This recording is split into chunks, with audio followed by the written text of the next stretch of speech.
of the night with eyes of red. Vampires in the alleys where good men dread. Wolfmen howling beneath the pale moon. But justice is coming and coming soon. From saloons to graveyards where evil sleeps, they walk among us, secrets they keep, nightmare hunters with souls ablaze, cleaning up this town through the dark haze. Cryptids themselves, yet they stand tall against the darkness, answering the call for every lost soul, every whispered prayer. They fight for the light in the midnight air.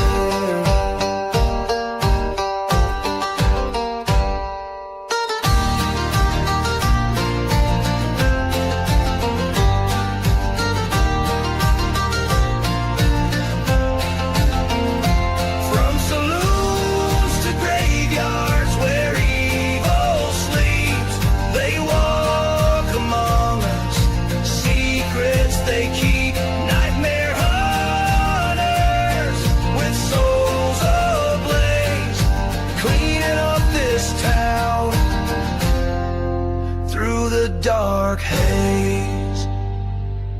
The night is young, the hunt begins. For against the darkness where hope never ends.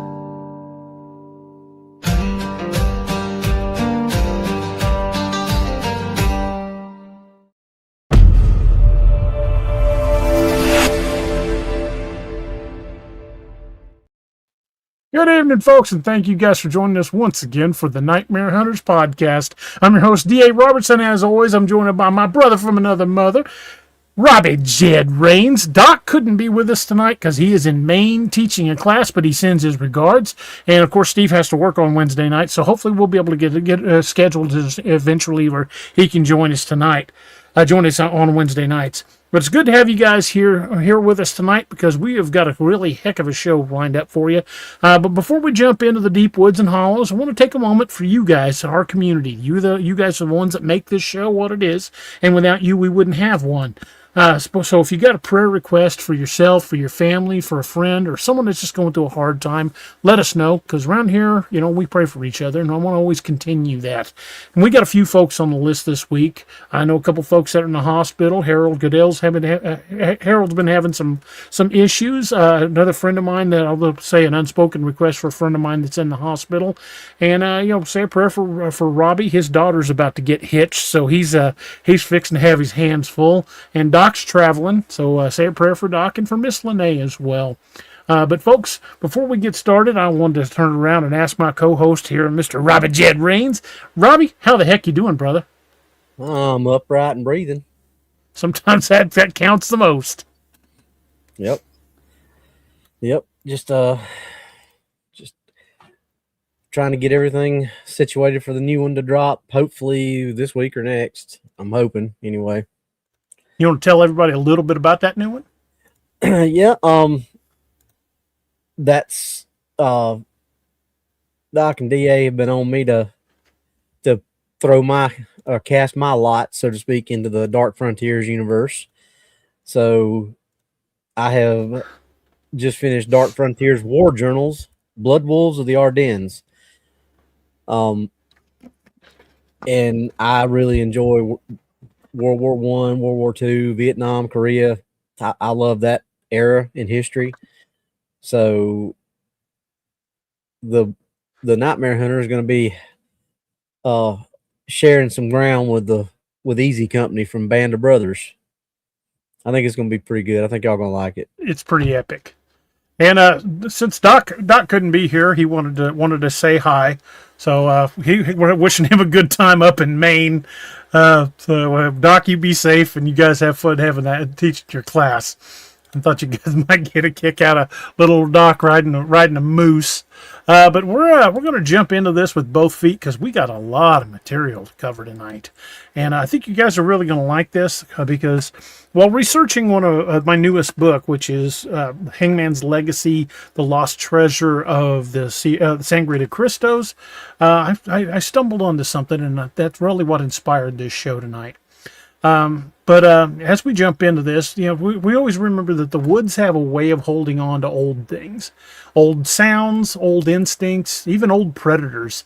And most people never notice it. They walk the trails, they take their photos, breathe the clean air, and they go home believing that the forest is just background scenery. But anyone who spent any real time out there, hunters, rangers, trackers, search and rescue teams, cops, paramedics who've had to go in the woods rescue, lots of people who spend a lot of time in the backwoods, they all know the truth. Because the woods are alive in ways that don't always fit neatly into field guides or biology textbooks. And every now and then, something steps out of that deeper layer. Something that doesn't match anything that we're supposed to have in North America. Something upright, something fast, and something with a face that hits you like a punch to the chest because your brain recognizes it before you do. Most folks call it the Gugway, the faceeater, a creature that doesn't bluff and doesn't hesitate. Y'all know how much research I do, especially for my books. I practically live in the archives. You can ask Robbie, I'm constantly digging through old research. I dig through the old journals, the anthropology papers, the expedition notes, and things most people skip because they're either dense or dry or written in a language that feels like it was never really meant for the public. All the wherefores and vows and all that. I've spent years building worlds, studying real history, real creatures, real biology, because I want my stories to feel like they could happen just beyond the edge of the firelight. Like they might just walk off the page and be waiting for you around the next corner. But while pulling research for this newest project, I came across something that stopped me cold. Something buried in paleoanthropology literature. Something that shouldn't matter anymore. It was just a footnote in the fossil record. But suddenly it does. In fact, I think it matters a lot. I found a primate. Not just a primate, but a predator. A creature that lived in Eurasia during the Pleistocene era. A creature with the wrong face, the wrong posture, and the wrong instincts for the time. I'm talking about Paradolichopithecus. You guys have heard me talk about Gigantopithecus, which we believe is a great ape ancestor possibly of Bigfoot. But Paradolichopithecus is something else entirely. We're talking about a ground-dwelling, baboon-like primate with a long muzzle, forward-facing eyes, and a body built for speed and aggression. Not a hominid, not an ape, something older, and something meaner.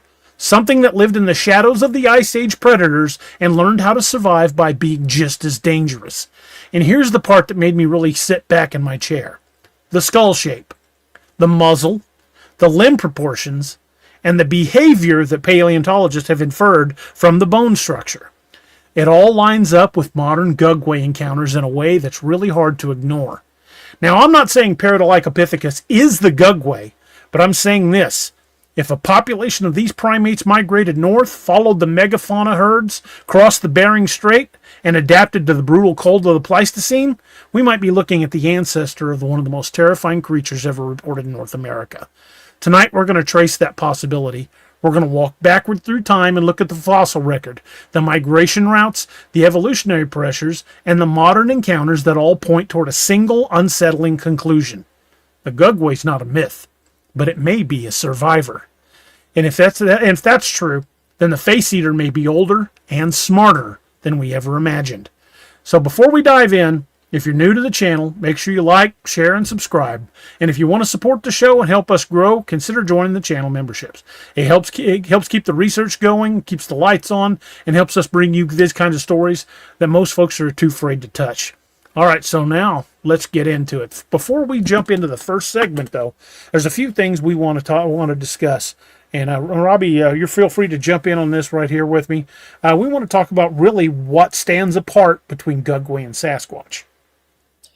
Well, obviously, one of the biggest things is, or the facial structure is a big thing, but to me, the aggression and that type of behavior is probably the biggest difference.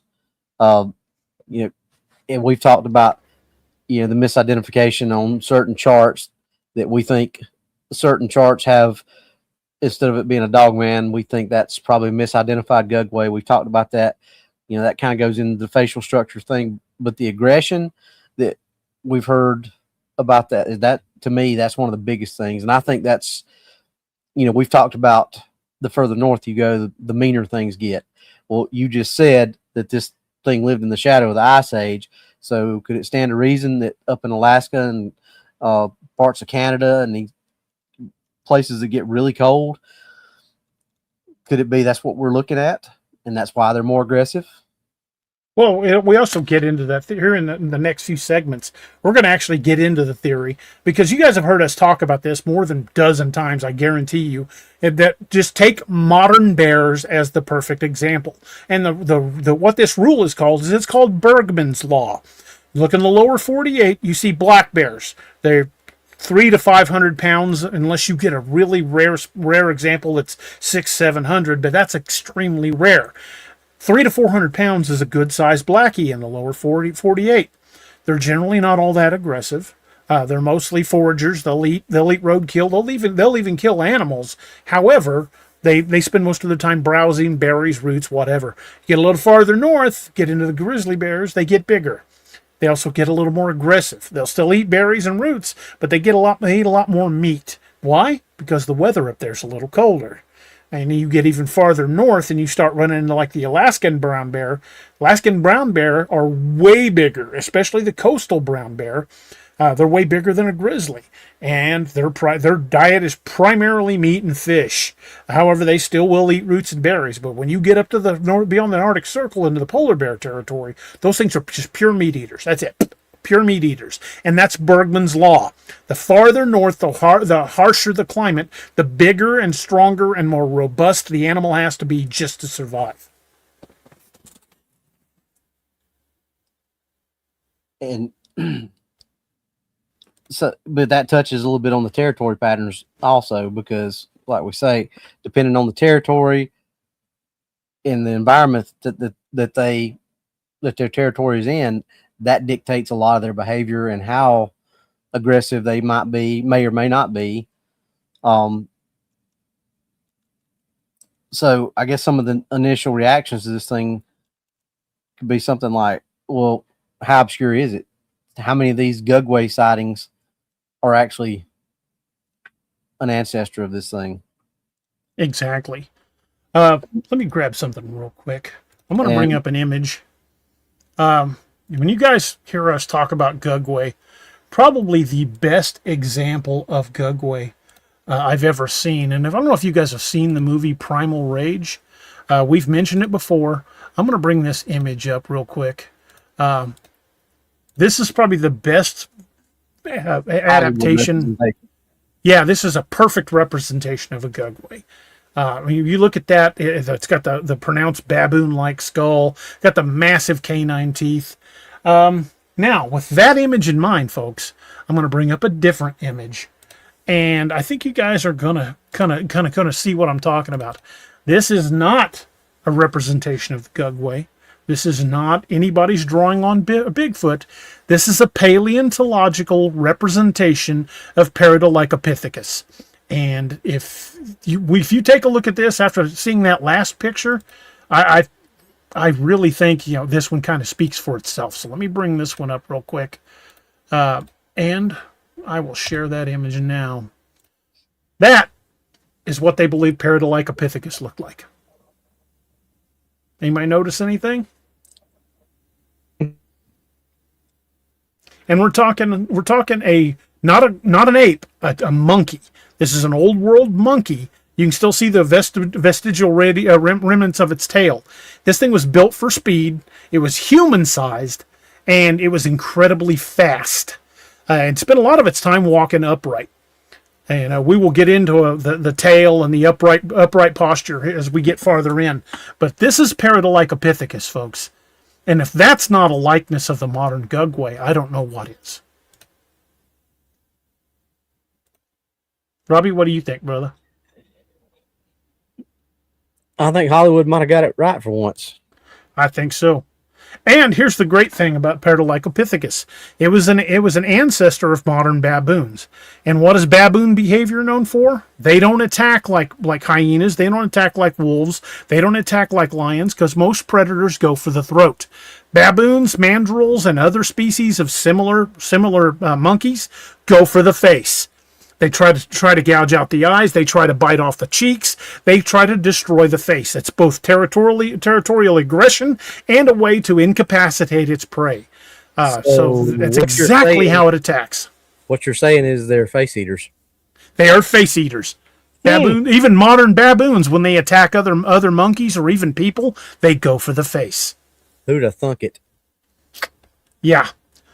So, putting all this in mind, when you look at what the actual name Gugway means, it's an old Mi'kmaq word that means face eater.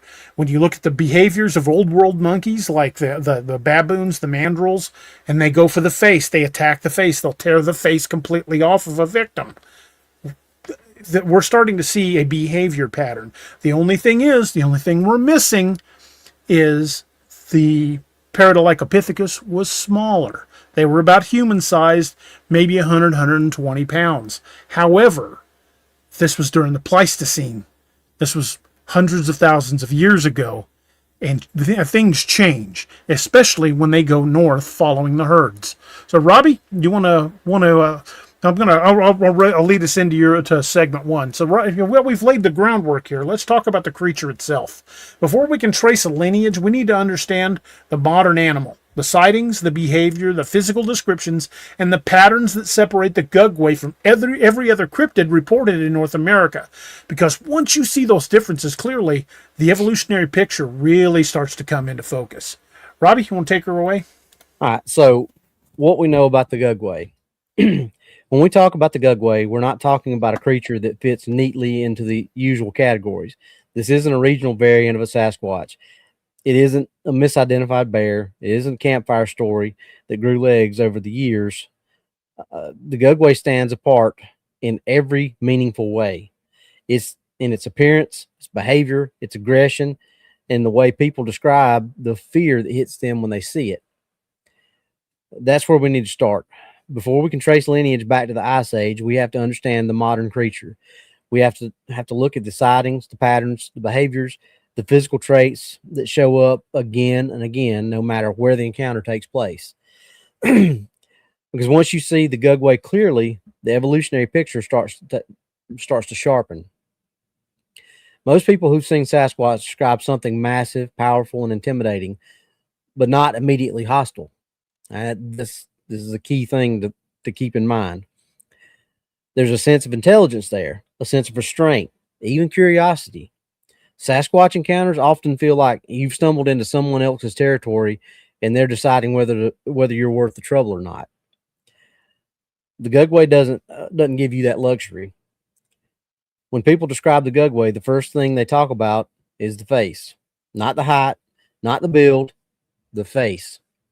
The long baboon-like muzzle, heavy jaws, forward-facing eyes that don't blink the way a human does, a mouth built for tearing, not chewing, and a presence that feels wrong in the way that bypasses language and hits straight into your instincts.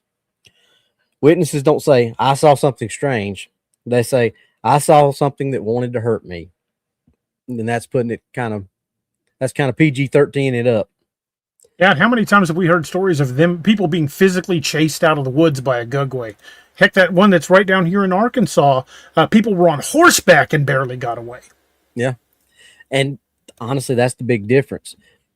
The Gugway isn't cautious. It isn't curious.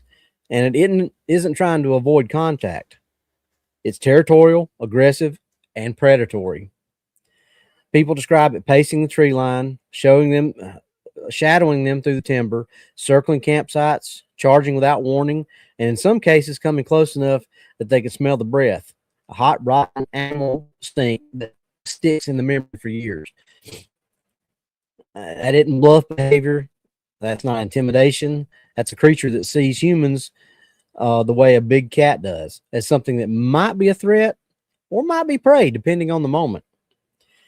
And here's the part that always stands out to people like me, DA and Doc, Steve, every predator makes noise. That's a known fact. You know, we've talked about, you know, bears will huff, and you know, you'll hear wolves growl. Even cougars who are ambush hunters, they will make noises. Wolves, bears, mountain lions, just like I said, even when they're trying to be quiet, you can hear them. If you know what to listen for, twig snaps, shifting weight, brush moving. But the Gugway moves like it's built for silence, like the forest bends around it, like it's been hunting in the dark for so long that it doesn't need to think about what it's doing to stay hidden. It just is.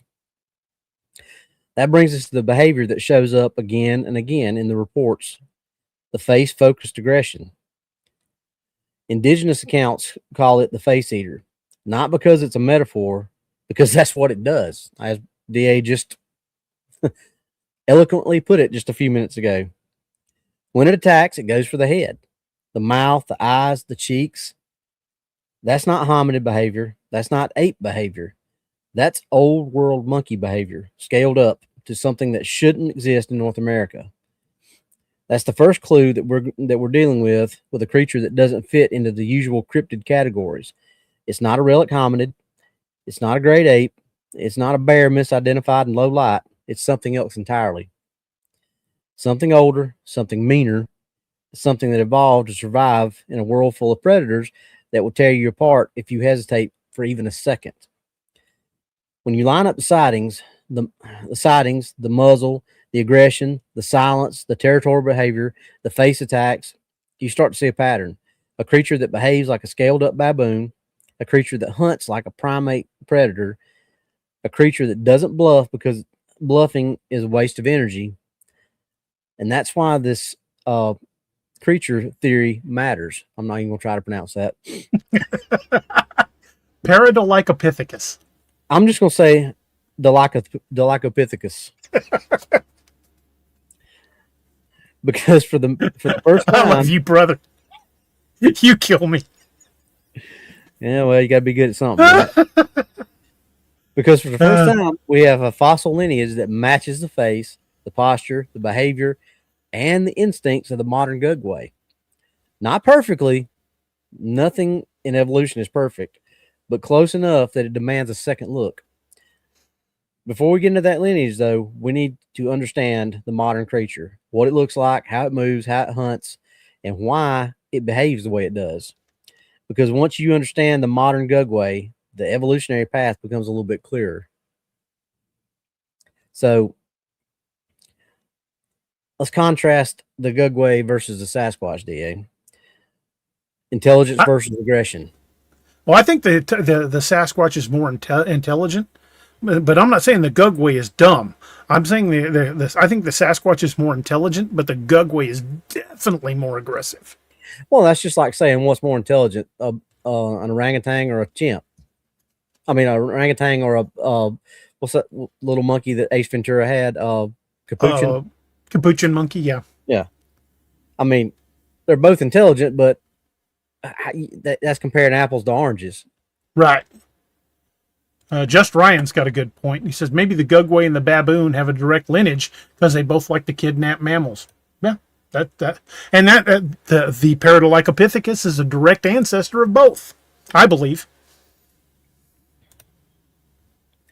So let's discuss the I don't even want to say the elephant in the room because the elephant wouldn't eat your face, but let's discuss the face eater reputation. Indigenous accounts, you know, the behavioral parallels with baboons, and most importantly, why this detail matters with what we're talking about. Yeah, well, the name itself, Gugway, is it's derived from a Micmac word, Gugway, which literally means face eater. That's literally what they call them.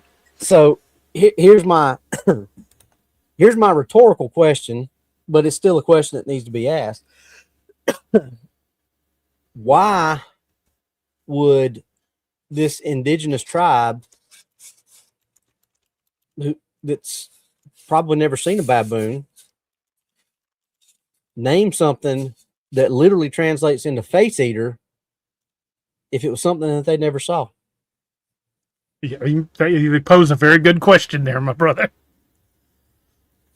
What's the old expression? You're preaching to the choir. Not just a hat rack, my friend. And another great parallel is just how quiet they are. Yeah. Now, Paradolitopithecus had to be quiet because in the Pleistocene, it was not one of the larger predators. It had to survive alongside of things like the short-faced bear, dire wolves, other massive predators that roamed the tundra and roamed both North America and Asia, which were connected by the Bering Strait. All the different types of saber-toothed cats. Right, all the types of saber-tooth. So in order for those things to survive, they had two choices. They could be eaten or they could get quiet. And I think they went the quiet route. And the farther north they migrated, and we've already got paleontological proof that they were in northern Siberia. So if we're in Siberia, it's just a straight line across the Bering Sea for them to have got Bering Strait for them to have gotten into North America. And at that point, it just becomes almost a biological necessity because they would have been following the big megafauna herds, and because that's where the food was. And here's, I guess you could call it a theory. Because we talked about, or you mentioned that they were not the size of what the reports talk about today. But if it was that specific creature, okay, maybe there's a difference. But if it's a descendant, and there's not as many of them, and they're living in a harsh environment, what are they probably going to do? Nick, you brought something out we were going to talk about pretty shortly. Look at baboons today. Baboons hunt in troops. They don't hunt one-on-one. They hunt in troops, and they tend to ambush their prey. I think that's the same thing with Gugway.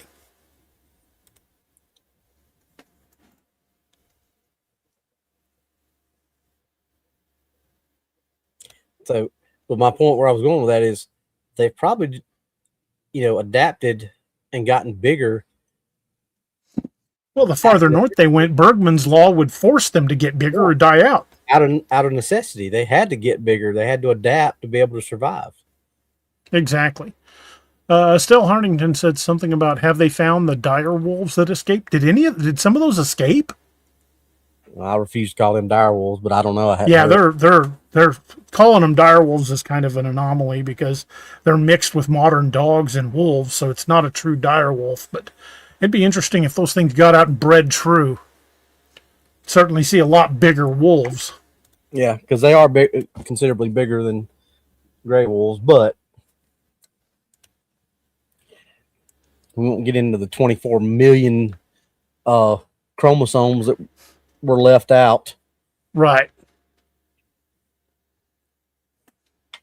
Yeah, just a guy says, they aren't actually dire wolves, designer gray wolves, yeah. So, Exactly. But that's neither here nor there. We're kind of getting off topic there. Yep. But look at the behavior. The charges, the pacing, the tree line stalking, and it's generally done in just complete silence, except for when they want you to know they're there. And I guess that's a good question to ask is, why do they want you to know they're there? Either they're driving you into an ambush, or they just want you the heck out of their territory. Or they could be like we talked about, because think about remember the story we read about the deputies in the boathouse? Mm-hmm. Why did they not go in there and get them? Maybe they were seasoning their meat with fear. Yeah. That adrenaline They want you afraid. That adrenaline rush going through the meat. Maybe that's something that they crave. Yeah, very well could be. I think that theory makes a lot of sense. If there's a modern genetic descendant. Now there was another very large baboon type called Dinopithecus. Mm-hmm. further back. I wonder if that is in the same. Probably in the same family tree. Because Dinopithecus was still primarily went on all fours. It looked like just a big upscaled version of a modern baboon. Paradolipithecus was mostly bipedal. You're talking about a baboon the size of a short-faced bear, though. Yeah. Yeah, a massive baboon. So what if relic populations of Dinopithecus and Paradolipithecus evolved? Oh, we got a question. Richie Evans says, how about dire wolves are the dog man y'all are seeing out there? I don't know. I don't know about that. It's possible that Dogman could have descended from dire wolf, but it would have had to have done it a long time ago, because we've got Dogman sightings going back to ancient Rome and Greece.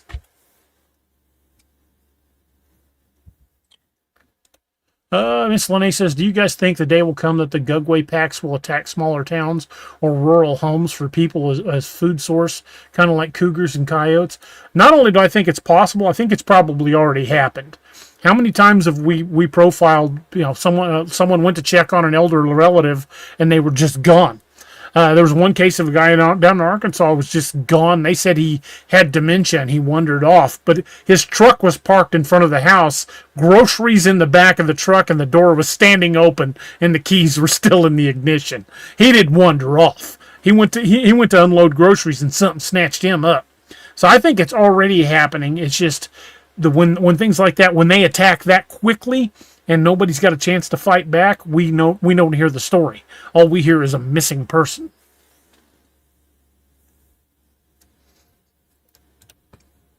Monica Monica Devias. I'm sorry if I pronounced that wrong. Says, I don't think dogmen came from dire wolf. Maybe they've got a shared genetic ancestor somewhere, but the talk of dogman type creatures, what they used to refer to as the cynocephali, date back thousands of years. In fact, there are even dogman type creatures in the margins on the Pura Rice map, which we know is thousands of years old. Yeah. So yeah, I'm not sure. I used to think it was possible that dogman evolved from dire wolf. But I'm not so sure. Just a guy says, what was the case where a bunch of people were missing from their homes and a military was called in? Some guys supported a kill team. Was a support to the kill. Yeah, that was supposedly a group of aggressive Bigfoot. Was it North Carolina, Robbie? Yeah, North Carolina. Supposed to be supposedly a SEAL team went in. Mr. Ballin had that. That's the show that was on. Where the guy was. And I'm not, when I say claiming, I'm not saying he was right, wrong. I'm just saying that was his claim, that he was part of the support team that went in there. So Toshi says, I can see those Paradolipithecus, whatever you said the name was, if they can hunt in troops like baboons today, got bigger by hunting larger megafauna and even chasing off other predators. Yeah, biologically that makes the most sense. That they evolved from what we know of as the Gugway got its common ancestor all the way back in Paradolipithecus, because it makes sense. It makes scientific sense. Robbie, you want to lead us into the next segment? Sure. So now that we've laid out what the Gugway is and what it isn't, it's time to look backward, because somewhere in the fossil record there's a creature with the right face, the right posture, the right instincts to explain everything we're seeing today. It's not a hominid. It's not an ape. It's something far older. In segment 2, we're going to meet the Dinopithecus, the Pareidolia Dinopithecus thing that he's talking about, the forgotten primate that may hold the key to the Gugway mystery. Take it away, DA. Paradolipithecus, the lost primate. If you've never heard of Paradolipithecus, you're not alone. Most people haven't. Even a lot of anthropologists only know the name in passing because it's tucked away in the margins of some Pleistocene research paper. It's not a species that gets documentaries or museum exhibits. It's not a fossil that school kids memorize. It's just a footnote. A strange primate that lived in Eurasia during the Ice Age and then vanished. But sometimes the footnotes matter more than the headlines. Because when I first came across Paradolipithecus, it wasn't because I was looking for it. I was digging through research for my book, cross-referencing known predators that could help explain the Gugway. I think I started out with the question in Google, which primates have had claws? I think that's where this started, and it took me down a rabbit hole. And then I started digging and even went to the library. And when I started digging and looking for what could explain the Gugway, there it was. There was a skull reconstruction that didn't look like anything I really expected. It had a long muzzle, the forward-facing eyes, and a powerful jaw built for power, not for finesse, and a posture that wasn't even remotely like a modern baboon. It wasn't quite hominid, and it wasn't quite anything we have walking around today. And that's what stopped me, because the face, the shape of it, the angles, the proportions, it looked a hell of a lot like the descriptions that people give of the Gugway. Now, let's be clear, Paradolichopithecus wasn't huge. It wasn't an 8-foot tall monster. It wasn't massive, but it had the right blueprint. This was a ground-dwelling old-world monkey, not an arboreal one. That alone makes it unusual. Most monkeys live in trees. They rely on tails for balance, on agility for survival.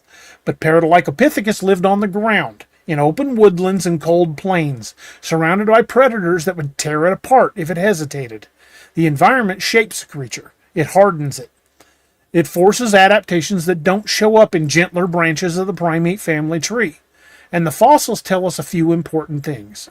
1, it had long limbs built for speed. Not for tree climbing speed, running speed, chase speed, escape speed. It had a robust skull with a long predatory muzzle. Not the flat face of a hominid, not the rounded face of an ape. Something older, something much closer to a baboon, but scaled differently. And, number 3, it lived in cold climates. Not tropical forests, not warm savannas, cold, harsh, ice age environments. That matters, because cold climates push animals toward larger body sizes. It's a rule of biology. Bergman's rule, in fact. Bigger bodies hold heat better. Bigger bodies survive winter better. Bigger bodies outcompete smaller ones. So, when you take a primate that's already ground-dwelling, already aggressive, already built for speed, and you drop it into a world full of giant predators, cave lions, hyenas, wolves, bears, saber-toothed tigers, you get a creature that either adapts or it dies. And Paradolichopithecus adapted. Now here's where things start to get interesting. During the Pleistocene, the land bridge between Eurasia and North America, known as the Bering Strait or the Bering Land Bridge, it wasn't just open, it was a highway. Mammoths crossed it, bison crossed it, wolves crossed it, and humans crossed it. There's no reason a cold-adapted primate couldn't cross it too, especially one that followed megafauna herds for food, scavenging or opportunistic hunting. Especially one that lived in social groups, and especially one that already had the instincts of a predator. And if a population of Paradolichopithecus made that crossing, they would have entered a world that forced them to change even more. North America during the Ice Age wasn't gentle. It was brutal. Short-faced bears, dire wolves, the Smilodon, also known as the saber-toothed tiger, human hunters, competition everywhere. Small primates don't survive in that world. But the ones that get bigger, stronger, faster, and meaner, they survive. And if that's the evolutionary path we're exploring tonight, that's not a myth, that's not a monster, that's a lineage. A primate that started small, crossed the land bridge, and grew into something that could hold its own against the apex predators of the Pleistocene. And when you look at the skull of Paradolichopithecus, you see the seed of something that could easily become the Gugway. Not in one leap, and certainly not overnight, but over thousands of years of pressure, competition, and survival. There's the muzzle, the eyes, the posture, the aggression inferred from the bone structure. It's all there, just waiting for the right environmental push to push it further. And that's why this species matters, because it gives us a starting point. A creature that fits the behavioral and morphological profile of a Gugway better than anything else in the fossil record. And it's not a hominid, and it's not an ape. It's a primate predator. And if that lineage survived, even if it was just a small population that made it to North America, then the creature people are seeing today might not be a mystery at all. It might just be the last surviving branch of a forgotten primate family. So, why Paradolichopithecus is so obscure? limited fossils. There's not only been a handful of them found. And what is it we've said about fossils, Robbie? Well, fossils don't always appear of everything we've ever lived. Yeah, less than 0.1% of all animals that ever lived have become fossilized. You've got to meet very specific criteria for fossils to form. And that would mean that we've only seen just a handful of examples of Paradolipithecus. What if we're only seeing little ones? Yep. Because, if you just think about every fossil you see in a museum, and people think, oh, look at all these fossils. But when you really start thinking about the numbers that you just said, that's barely a scratch in everything that actually has ever existed. That's that whole thing. You draw a big circle and, okay, how much of the fossil record that we know would you draw a circle inside this circle to represent? And it'd probably be the size of a pinhole. Pretty much. Richie, I think you're talking about Dr. Melba Ketchum's DNA research into Bigfoot. To my knowledge, there's never been a comprehensive DNA search on Gugway because samples are so rare of anything of the Gugway.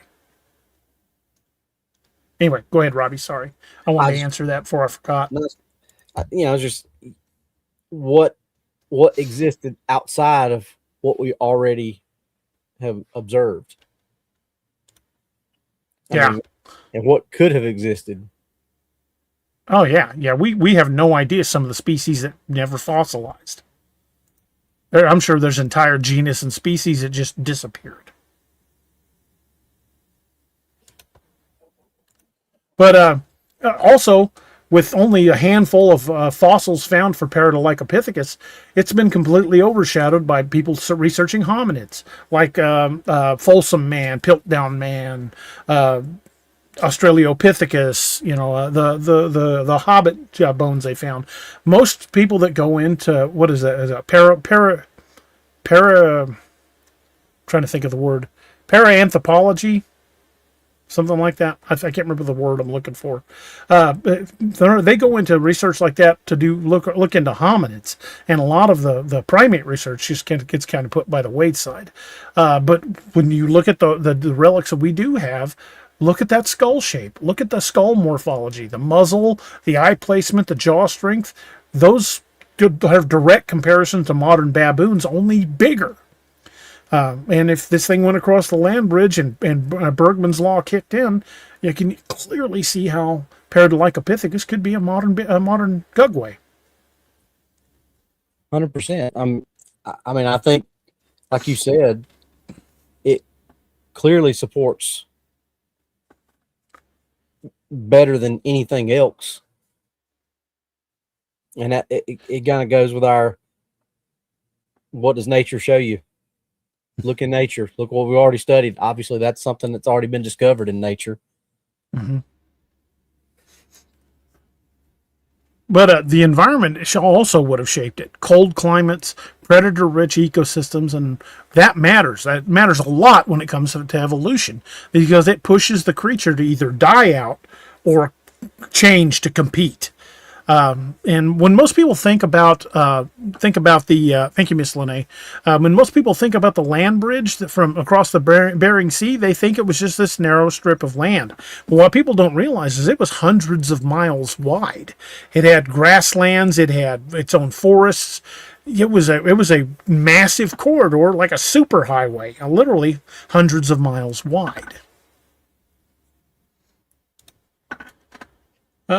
Miss Lene, thank you for the reminder. Paleoanthropology. That's what we're talking about. Not paleontology. Paleoanthropology. Thank you, Alexander. He pointed out this is paleontology or anthropology, and that's what stuck out. Paleoanthropology is the study of anthropology from Paleolithic times.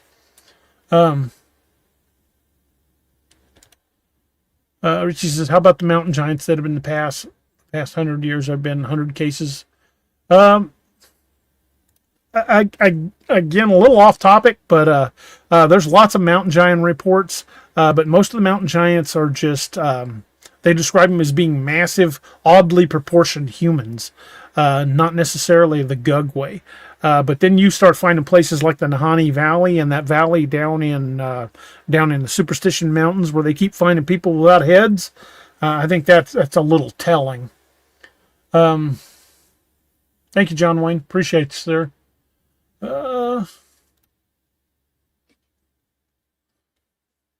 Robbie, you got anything to add on that?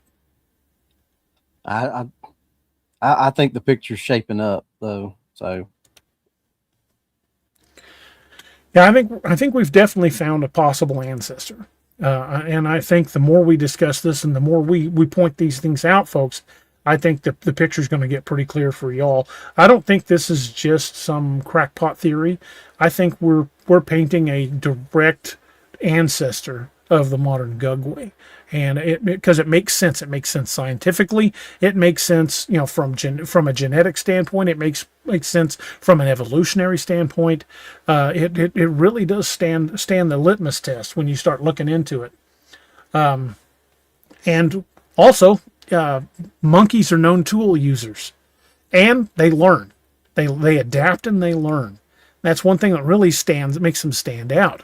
And when we start adding that into the Gugway, I think we see an adaptable, highly aggressive, intelligent, upright monkey, basically. A monkey that lost its tail.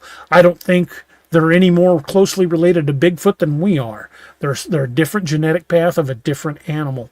And I think the more we dig into this, the more we learn about these different cryptids, I think we're going to see that there's really not one source for all of them. I think they're all descendants of something different, including us. We still got a few minutes yet till ad time. So Robbie, if this thing, if this Paradolitopithecus did reach North America, how do you see the pressures that it had to deal with, like all the big predators and the cold and the rough terrain? How do you see that shaping the creature we see today? Well, obviously it would account for the aggression, because it would have to be aggressive to be able to survive. I think it accounts for like you said, bigger body size for cold climates. So I think that's something that it would have to adapt. Just like those finches that they talked about on the Galapagos Islands. You got one group over here that adapted to eat those hard-shelled nuts, so their beaks had to adapt to be able to break the shells of those nuts open so they could eat them. Same thing with this. If they're going to be surviving and competing with things like saber-toothed cats, short-faced bears, things like that, obviously they're intelligent, so they're going to have to use that to their advantage. They hunt in troops. But those two things in itself is not going to help them survive against something that predators of those sizes, unless they themselves become predators of those sizes or closer. Bobby, I got a surprise image for you. Okay. This one is specifically for you and for you to show off your impressive tracking skills. I'm going to bring up an image. Okay, I'm not going to tell you what it is.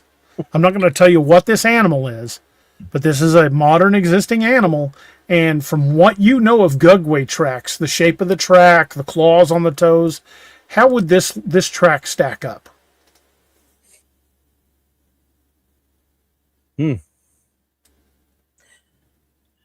Well, okay, let's, because I know it's going to come up at first glance.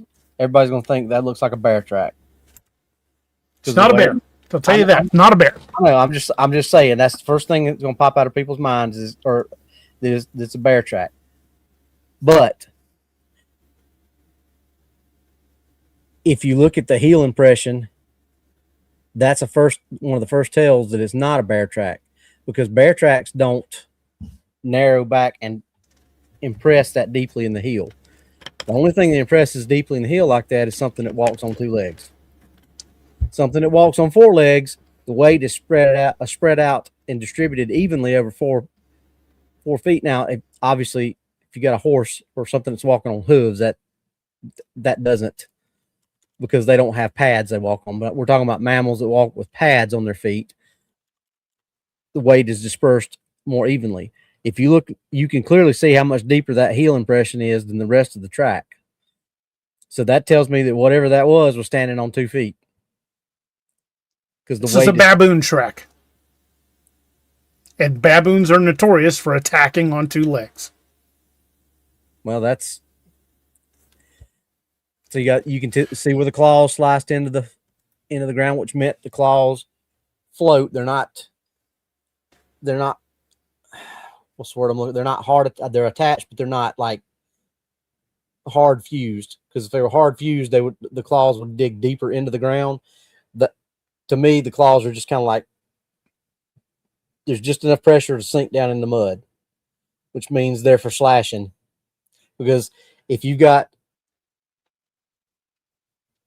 claws like that, that's what those claws are made for, is cutting, slashing, tearing things off, whether it be a face or whatever. There's one thing on this track that really jumped out at me. And a lot of people say that Gugway tracks sometimes have 5 toes, sometimes have 3. Okay, look at this. We've got 5 distinct toe impressions, yet only 3 claw impressions.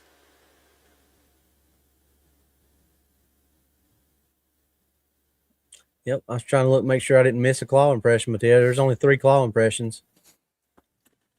Could that be why sometimes people say Gugway only have 3 toes? Very well could be. Makes sense, doesn't it? And that's a modern baboon track. Now imagine that's completely adapted to walking upright and put on 300 pounds. And if you look, you can see the dermal ridging in that track. Yeah. That is a really good track. Anyway, we got about a minute before less than a minute before the commercials. Well, just real quick, how would you, your opinion, how would you describe that track as compared to a modern Gugway? Looks a lot like the tracks that they found in that bean field in Arkansas. Sure does. Looks shockingly only smaller. Yeah. Now scale that up to an animal that weighed 600-700 pounds and was 7 feet tall. I think we've got a contender. What do you think, Robbie? Like I said, I think the picture is taking shape. All right, folks, we are going to take a quick pause to pay the bills, keep the lights on, and here are a few words from our sponsors. You guys can jump up, grab a cup of coffee, stretch your legs, whatever you all need to do. We will be back in just a few minutes. Thank you guys for sticking with us.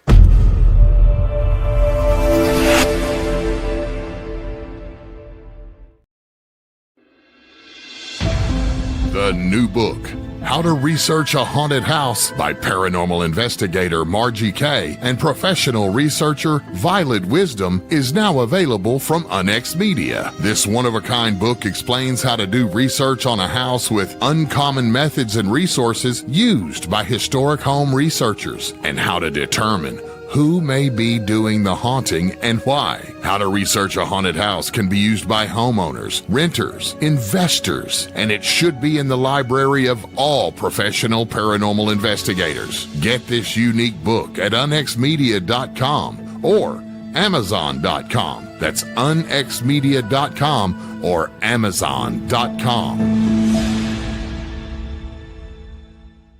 2026 is off to a great start, and it's almost time. With many exciting predictions and the recent emphasis on a potential major planetary event occurring in April, it promises to be a super transformational month, and we couldn't be more excited to be in Hawaii during this shift to integrate new frequencies. Folks, this will be a once-in-a-lifetime experience. April the 20th through the 24th, 2026, join us in Kona, Hawaii for Journey Journey to Truth's very first vacation conference retreat. Enjoy 9 presenters over 5 days with ocean adventures with dolphins and whales and sacred sites and so much more. Experience Hawaii like never before. You will enjoy 5 days on the Big Island, so don't wait. Start planning your trip today at journeytotruth.online. That's journeytotruth.online.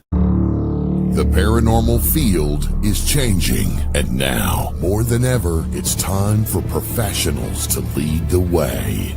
Join the Oz Professional Paranormal Investigators Association, a global network of serious investigators dedicated to raising the standard of real paranormal research. Access professional certifications, advanced training, and courses exploring true investigation, psychic phenomena. If you're a real paranormal investigator, be a part of the group defining the future. Join today. Visit ozinstitute.org. That's ozinstitute.org.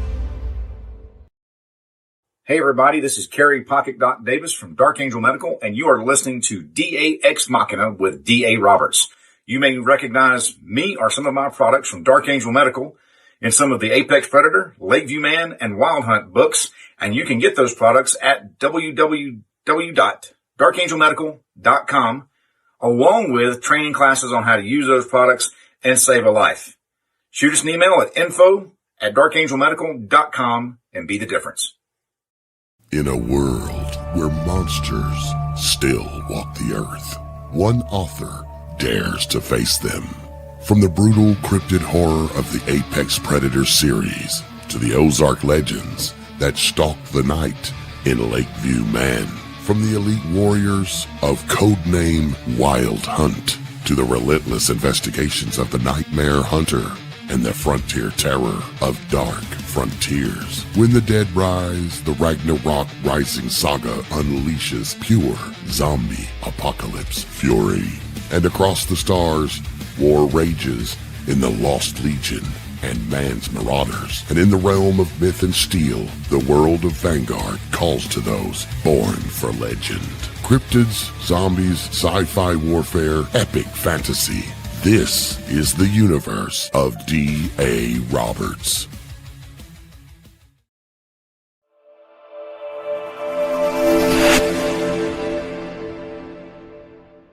And we are back, folks. I want to take a quick second to let you guys know why we pause for commercials at the top of every hour. It's because since we joined the UNX network, we are no longer just broadcasting here on YouTube. We're going out on several different podcast networks simultaneously, as well as on iHeartRadio. So this little show of ours is hitting a lot bigger audience than it ever did before. And since we're on iHeartRadio, we have to take a commercial break every hour. So having said that, that's why we've been doing this, and we're going to jump right back into this because we've got a lot of material still to cover. Now that we've met Paradolitopithecus, the primate with the wrong face and the right instincts, it's time to follow its trail. Because if this creature crossed into North America, the Ice Age would have reshaped it in ways we still see in modern encounters. In the next segment, we're going to look at the migration routes, the climate, and the evolutionary pressures that could turn a proto-baboon into a predator that still stalks the deep timber. Robbie, you want to take away the next section? The migration. How a proto-baboon reached North America. When we talk about the Ice Age migrations, most people picture mammoths and bison moving across endless plains of snow. They picture wolves trailing herds, humans following behind with spears, and the land bridge of the Bering Strait stretching between continents like a frozen highway. What they don't picture, what almost no one pictures, is primates. But the Ice Age didn't care about our assumptions. It didn't care about what should or shouldn't be possible. It cared about survival, and survival has a way of pushing species into places they were never expected to go. Big creature we've been talking about. I probably could pronounce it, but I'm just going to go on. Was going to survive the predators of Eurasia, cave lions, hyenas, wolves, bears. It had no choice, either adapt or move. And in the Pleistocene, was a time when movement wasn't just possible, it was constant. Herds moved, predators moved, humans moved. The climate shifted like a living thing, opening and closing corridors across the continents. And right in the middle of it was the Bering Strait. Now, the Bering Strait wasn't a narrow strip of land. It wasn't a bridge in the way we think of a bridge. It was a massive expanse, hundreds of miles wide, of grasslands, rivers, and rolling hills. A place where mammoths grazed, where bison thundered, where wolves hunted in packs that would make modern wolves look small. It was a world built for movement. And if you were a primate that lived on the ground, hunted opportunistically, scavenged when you had to, and followed megafauna herds for food, the Bering Strait wasn't a barrier, it was an opportunity. Let's talk about why a primate like Paradontalpithecus, I'm just going to pronounce it different every time, would make that journey. First, the climate. This was a cold, adapted species. It wasn't living in a tropical forest. It wasn't swinging through trees. It wasn't surviving in harsh, open environments where winters could kill you if you weren't fast enough, smart enough, and aggressive enough. Second is the food source. The megafauna herds were the lifeblood of the Ice Age. If you followed them, you survived. If you didn't, you starved. A primate that scavenged kills small game from predators would naturally track those herds, and in the Pleistocene, those herds moved north across the Bering Strait and into North America. Third is the competition. Eurasia was crowded with predators. North America was too, but the dynamics were different. New territory means new opportunities, new prey, new niches, and new ways to survive. A primate that could run, fight, and think would have a real chance in that environment. And here's the part that people forget. Primates are adaptable. They're problem solvers. They're opportunistic. They go where the food is, where the shelter is, where the survival odds tilt even slightly in their favor. If the big baboon reached the northern edges of Siberia, and the fossil record suggests it lived farther north than most primates ever have, then the leap to the Bering Strait isn't a stretch. It's a straight line. Now imagine a small population making that crossing. Not thousands, not even hundreds, just enough to establish a foothold. Once they reached North America, the real transformation would begin. The continent wasn't gentle. It was a battleground. Short-faced bears that could outrun horses, dire wolves that hunted in coordinated packs, Smilodon with jaws built to crush bone, human hunters who were smarter, faster, and more organized than anything the world had ever seen before. If you were a primate in that world, you either became something formidable or you died. And that's where the evolutionary pressures start to make sense. A primate that was already ground-dwelling would become more upright. A primate that was already aggressive would become even more aggressive and more territorial. A primate that was already fast would become faster. A primate that already had a predatory muzzle would develop stronger jaws, larger canines, and a skull built for power. And a primate that relied on silence to survive would become a ghost in the timber. And this part of the story where the Gugway this is the part of the story where the Gugway begins to take shape, not as a myth, not as a monster, but as a lineage, a creature shaped by the same forces that built the Ice Age giants. When you look at the migration patterns of the Pleistocene, the idea of a primate crossing North America isn't far-fetched. It's logical. It fits the climate, fits the ecology, it fits the behavior of the species, or it fits the behavior of the species we're talking about. And once that primate arrived here, the continent would do the rest. Bigger, stronger, smarter, meaner. A creature built to survive in a world where hesitation meant death. A creature that could still be holding on out there today. And that's the thing about the Bering Strait. When we talk about the land bridge from Eurasia into North America, people, when they hear the word bridge, they think of bridges that we have, just wide enough for traffic to pass across. But that wasn't the case. Like I was saying earlier, the Bering Strait, when it was above water, it was hundreds of miles wide with its own ecosystem. Not only did it support life on its own, there was so much distance on there that large numbers of animals could move all across that without ever running into each other.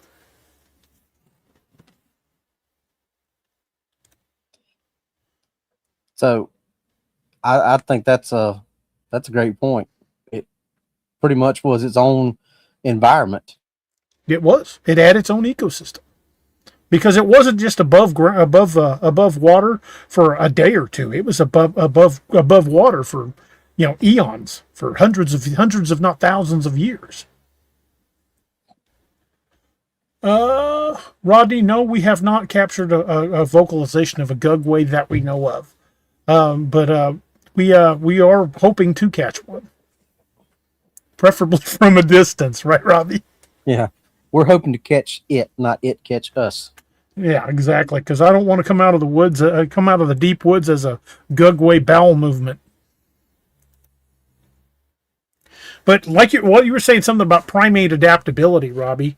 Even we see that even in modern primates. They're opportunistic feeders. They follow herds, and they have flexible behavior. They change their behavior to suit the environment they're in. We've seen that with chimps learning to use tools. We've seen that with gorillas, how they change their nesting habits depending on what part of the mountains they're in.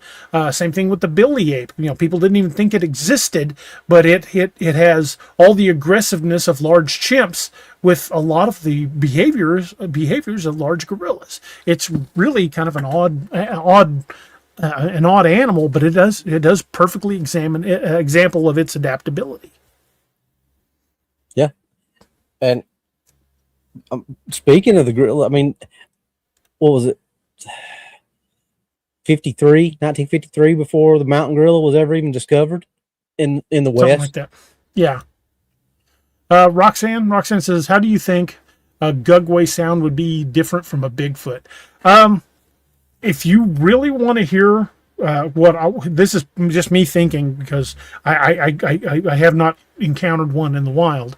But if you really want to hear what the differences would probably sound like, go on YouTube and listen to the calls of mountain gorillas, because there's lots of videos of it, and then listen to calls of baboons. It's totally different, completely different animals, total different vocal structure, totally different vocalizations. And I think a Gugway would probably be would be a lot more like an upgunned baboon than it would be a gorilla. Robbie, what are you thinking? Yeah, I mean, like you said, we haven't heard a vocalization that we know of. Some of these unknown vocalizations that we've heard maybe, but who knows?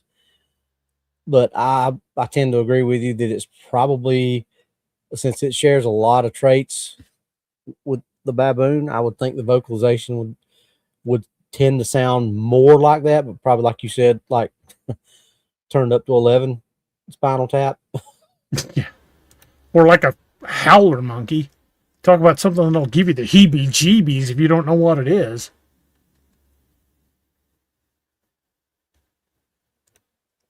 But what do you think? If a small population made it across, yeah, it would have a lot of genetic bottlenecks to overcome. But look how quickly, just from a small group, large groups can emerge. Do you think a small group was enough, or do you think several small groups, like family groups, might have come over? I mean, I think it's probably more likely that several small family groups came over. And yeah, there's probably genetic bottlenecks like you were talking about. And, people always, that leads to inbreeding and things like that. But things like that are a little bit different with animals than they are with people. Because, I mean, just look at dogs. I mean, that's how we got all the different species of dogs, is from stuff like that. So I don't know. I don't know. As far as that part of it, I'm not a geneticist. Me So either. I don't know that that's 100%. I don't think we tend to think in terms of us and how we, but animals are so adaptive, and so because we think about things too much, and a lot of times we get in our own way by, oh, well, we need, instead of just reacting and acting, and that's what animals do, and that's why they survive and adapt and things, because they don't think about it. They don't have to sit there and think, oh, I can't do this. They just do it. And I think that's that's where you get a lot of these animals that survive, and we don't even see them, because they know if they show themselves, they know what's going to happen. So I don't think they would have the problems that we think they would. I mean, they would have problems, but I just don't think they're as great an obstacle as we would like to put on them. Does that make sense? Yeah. Well, here's a thought. What if if a Paradolykopithecus ran into another remnant population of Dinopithecus? They'd be close enough genetically that they should be able to interbreed. And look what happens with hybrids. Well, most hybrids are born sterile, but not all. Yeah, especially if they're hybrids within the same species. When you breed a mule and a horse, a donkey and a horse, you get a mule, and mules are sterile, but that doesn't always apply in the wild. They recently found it was somewhere in Asia. I was reading the article. They recently found what they thought was a wolf, and when they genetically tested it, it was 55% dog.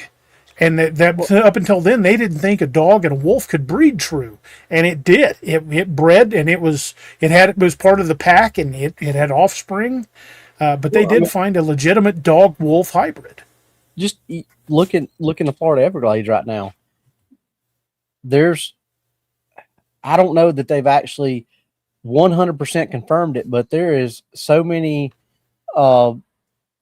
stories coming out of there of the Nile crocodiles that are. And there are Nile crocodiles in the Florida Everglades. There are. They're breeding with them.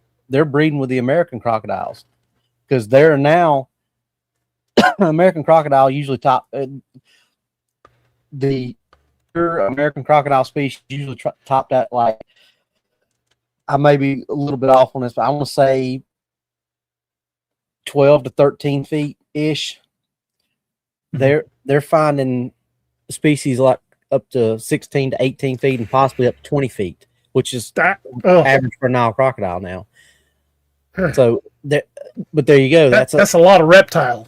Yeah, but they're both crocodiles, but they're still different. So, but you don't have that same problem that you have of things being sterile, because they're close enough. Exactly. If they are close enough genetically, they probably wouldn't be sterile at all. Roxanne says, how many Pithecus are there? Well, it just depends on if you're looking at just simply primates or if you're looking at hominids.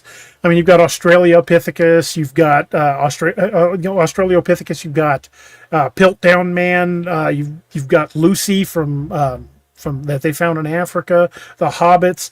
There's lots of different hominid species through the genetic drift over the centuries, millennia, millions of years. But the same thing happens with primates. So as they find more and more new ones, there's always going to be new names added to the Pithecus family.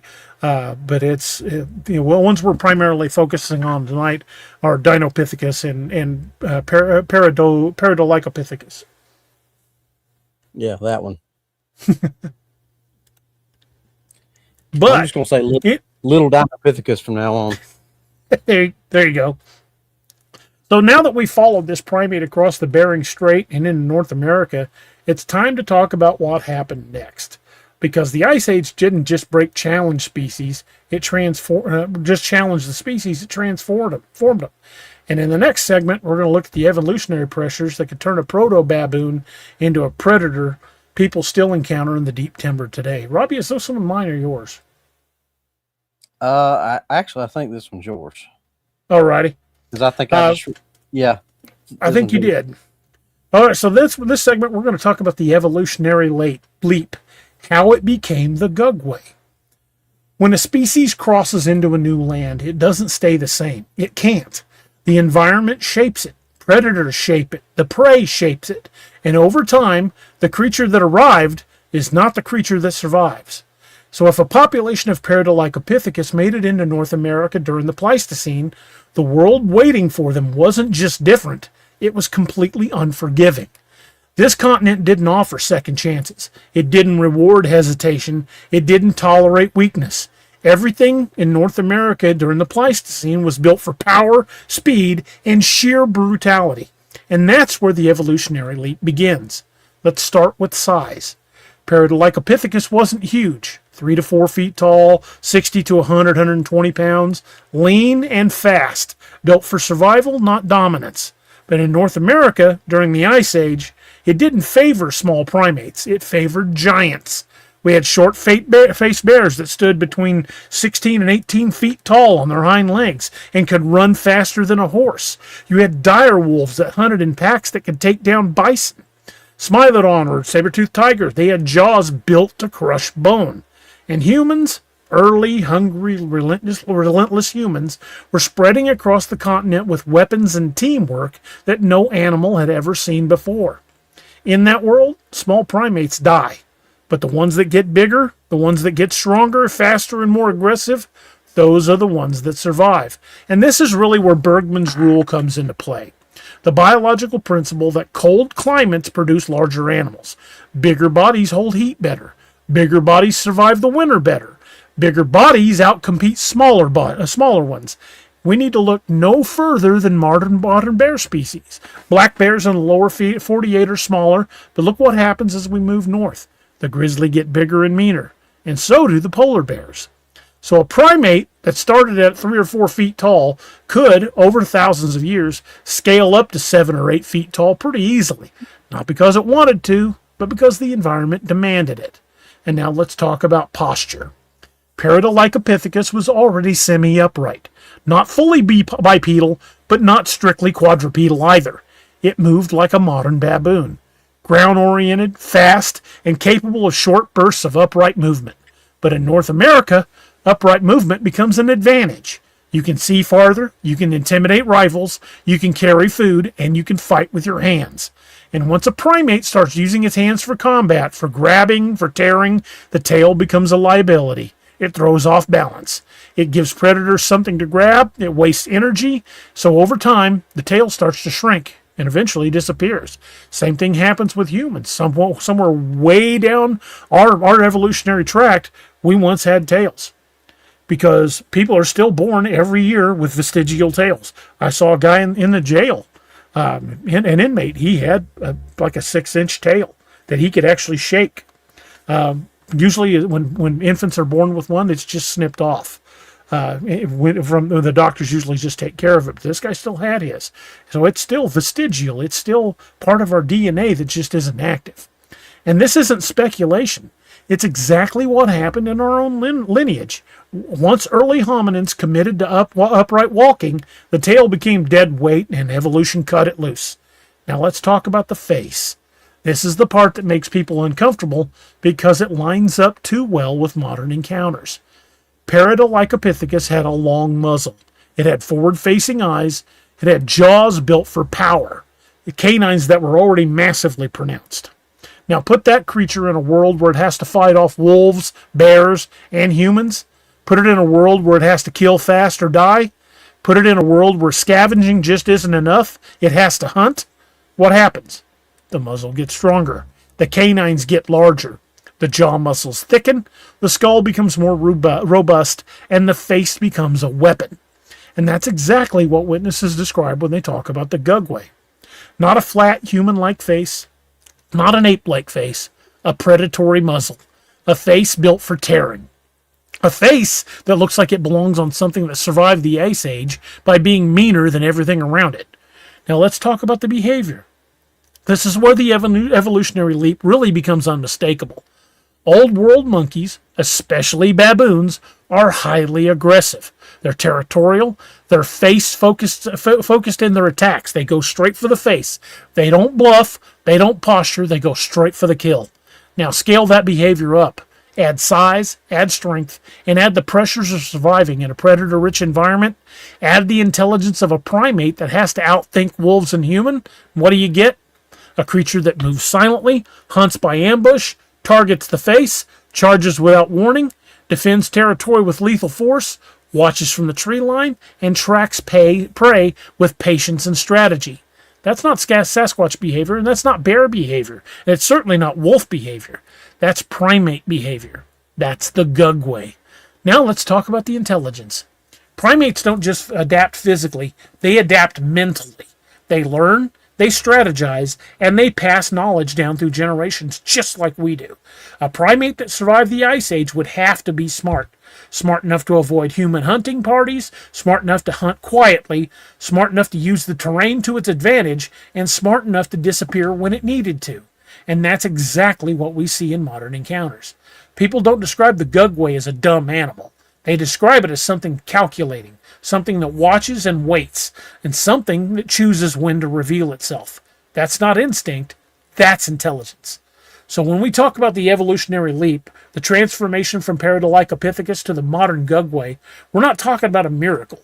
We're talking about biology. We're talking about pressure. We're talking about survival. A small primate enters North America. The continent reshapes it. The predators sharpen it. The climate enlarges it. The competition hardens it. And over thousands of years, the creature that emerges is something powerful, silent, territorial, and quite frankly, terrifying. Something that I believe still walks the deep timber today. Robbie, what do you think about Bergman's rule? I mean, I think it's something that we see already in play. Look at this. Look at the size of polar bears versus the size of black bears, like we've said. Look at this. Look at the size of, any marine animal, be it mammal or otherwise, that lives in a colder ocean. They're bigger. Bigger whales have bigger blubber storage to keep them warmer in the cold waters. I mean, statistically speaking, the killer whale pods that are in the Arctic are bigger than the ones that you're going to find in places like California and places like that have warmer temperatures. So I think it's something that we can observe, just by what we already know. It's a fact. Now, we've got prime examples of Bergman's law right now. I mean, just the bears alone are a great example. But you can look at other predatory species that roam the wilds. And I'm not just talking bears. Look at wolves. If you look at wolves down here in the lower 48, because they're pretty rare in Missouri, but you can find them in like Colorado and Wyoming. You look at those, they get pretty big, 120, 130 pounds, maybe a little bigger. But you get up into Canada and Alaska, and those things are damn near 200 pounds. What?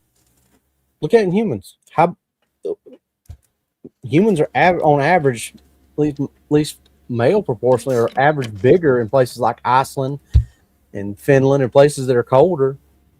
I mean, look at the average size of the strongman competitor in Iceland versus the United States. Brian Shaw's an outlier. He's 6'8", but he's nowhere near the average of most strongmen from the United States are like, 6'2", 6'3", something like that. I would say the average, people. You look at Half Thor. You look at Matt, or not Matt Mikkelsen. That's the actor. Magnus Magnuson. Magnus Vermagnuson. Sven Carlson. Look at all those guys. Every one of those guys are well over 6'6". Mariusz Pudzianowski. He was the outlier on the other side. He was only like 6'1", so he was short comparatively. But look how big he was, though. Oh, he was massive. He looked like a bodybuilder, but was, 5-time world's strongest man. So, but he was on the short side of that equation, but he's still 6'1". So, but for the most part, they're like average. I think Magnus for Magnuson's probably the ones I mentioned. He's probably I think he's like maybe 6'5". There are some big dudes, though. Yeah, all of them. Sven Carlson, Magnus for Magnuson, Magnus Samuelson. That's another one from that area. They're all well over 6'4", which is big. No matter how you stack it or how high you stack it. Part of it could be all the human growth hormone they took too. Well, yeah, and that's probably got something to do with it. But every one of those athletes take that kind of stuff. Oh, yeah. So if that was the case, every one of them would be that tall. You wouldn't have people like Bill Kazmaier, who we know probably one of the strongest men to ever walk the face of the earth. Kaz was he was like 5'11", maybe 6 foot. So if that was the only, or if that had, every one of them would be massive. Exactly. But yeah, that's another great example of Bergman's rule. But as these things adapted and became more upright, it's only reasonable that the tail would just disappear, because like we were saying earlier, it could have been grabbed during a fight. It also throws off balance, and it's just another body part that requires energy directed to it. So a tail really once it became fully upright, the tail offers no advantages whatsoever. So it would have easily disappeared. So, what do you think? What do you think about the muzzle, the way that muzzle developed? Well, I mean, it's already there, so I think it just adapted to be more efficient. Just like I talked about with the finches, they already had a beak, but on that one particular island, one of the main things that they had to eat was those hard-shelled nuts, and their beak had to adapt to be able to open it. It's already there. It just became more efficient. Right. Same thing with them. They already had all those features from the picture you showed us. They already had all those features. They just had to become more efficient and more adaptive to the situation that they found themselves in. It's micro adaptation.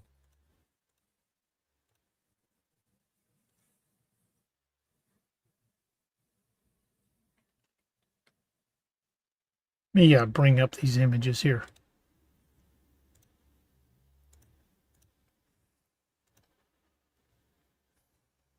So, what we're basically talking here, when you compare Paradolitopithecus with the modern Gugway, the social structure, the troop-based, for Paradolitopithecus was like a troop-based. Then you look at the Gugway, small groups or solitary apex individuals, but I believe they travel in troops. I really do. Aggression, they're both extremely high. Baboons are very high and highly aggressive, and I think Gugway just kind of took that to the extreme. Paradolitopithecus was an opportunistic hunter, was also an ambush predator, and we see that in the Gugway. Faced focus attacks, just like a baboon. And the Paradolitopithecus might likely had primate-like calls, and the Gugway is known for deep roars, screams, and intimidation displays. But both of them are comparably high intelligence. Paradolitopithecus was very high intelligent for old world monkeys, and the Gugway would be comparable to some humans, I would think. Maybe not as robust as us when it comes to building technology, but certainly problem-solving intelligence. And then we look at some of this is a skeleton of a baboon. There we go. There's your Dinopithecus, Robbie. Mm-hmm.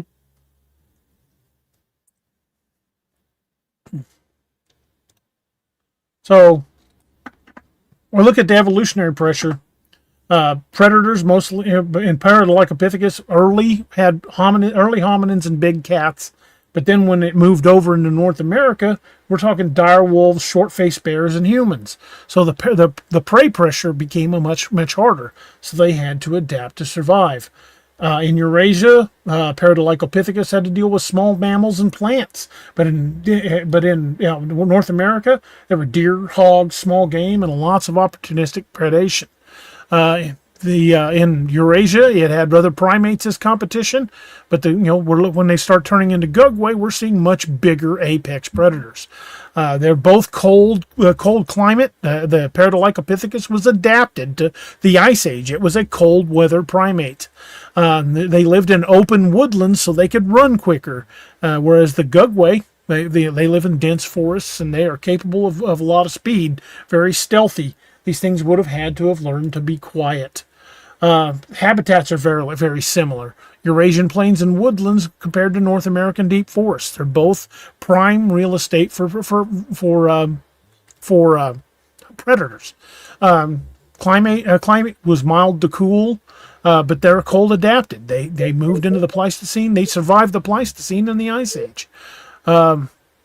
The Paradolichopithecus was quadrupedal with some bipedal movement, but the Gugway primarily bipedal, silent and fast. But you can see the direct change how that would have adapted. Look at the diets: omnivorous with predatory specialization, and where they fill in their ecological niche.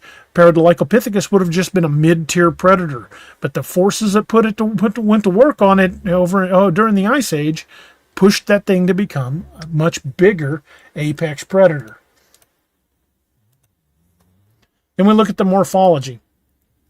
The baboon-like muzzle that gives way to a larger, more robust predatory muzzle. Canines were pronounced, but in a Gugway, they're massive, made for ripping flesh from bone, ripping faces from skulls. Same thing on both. They had forward-facing predatory eyes. Postures was semi-upright, fully upright, hunched predator stance, and I've heard reports of Gugway dropping to all fours. Hands, they both had hands, but the Gugway would have to be larger and much more powerful, tool capable. I mean, any primate can use tools, but a primate that big would use them well. And then we come back to this, and a paleontologist representation of Paradolichopithecus, and when you look at this, even though you're looking at like a stub of a tail, when you look at this, I would immediately think. In fact, I did the first time I saw this. I immediately thought that's a drawing of a Gugway, and when I read the caption, I'm like, Paradolichopithecus. Geez, I think we're really on to something here. And here's another Paradolichopithecus with its young. Then we look at the physical size and build. Paradolichopithecus was already pretty good sized, but the Gugway would make it bigger. Looking at the weight comparisons, the build, lean terrestrial monkey versus massive cold adapted primate predator. These things, when you look at the proportions and the scales and the way they're built, it's almost like just a direct dotted line straight to the modern Gugway. Robbie, comments? Anything? Well, I kind of thought about this earlier and wasn't a place to say it, but going back to the movie that we were talking about, minus, yeah, obviously it used tools and weapons, used bows and arrows, knives, things like that. Used tree bark to cover itself to make armor and adaptive camouflage, which was great. But think about some of the attacks. They had that thing going for several of the guys' faces. Yeah. Yeah, that one old dude that reached over the log and grabbed him by the face and hauled him up over it. That's the one where it bottom of the mouth, top of the mouth. But it also went for the eyes on another guy, remember? Mm-hmm. So, and I know they use the Oma as their base. That's what they call it in the movie. But it makes you wonder. Well, they called it the Oma, but it's really Oma was always described as a type of Bigfoot. That certainly was more. I know they That's what I'm saying. They called it that. They pattern it after that. Because none of the behavior in that movie was typical Bigfoot behavior from what you, Right. other than maybe something like a Genosqua or something like that, which who knows, a Genosqua could be a bigger version of a Gugway. Who knows? Very possible. Could be the up armored Gugway. That's a terrifying thought. Gugway are terrifying enough on their own. The tactical assault Gugway. Yeah. So now that we've looked at how a proto-baboon could evolve into the predator people still report today, it's time to compare the behaviors. Because when you line up the instincts of Paradylopithecus with the modern Gugway, the match is closer than most people realize. In the next segment, we're going to break down the behavioral alignment, and it's one of the most unsettling parts of this entire theory. Robbie? So behavioral match, the disturbing alignment. When you study animals long enough, you start to see patterns. Predators move in certain ways. Prey animals move in certain ways.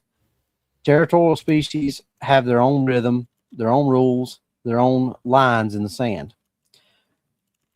And primates, especially old world monkeys, have a behavioral signature that's hard to miss once you've seen it. What's unsettling about the Gugway is how closely its behavior lines up with a very specific kind of primate aggression. Not ape aggression, not hominid aggression, old world monkey aggression scaled up to something that shouldn't exist in North America.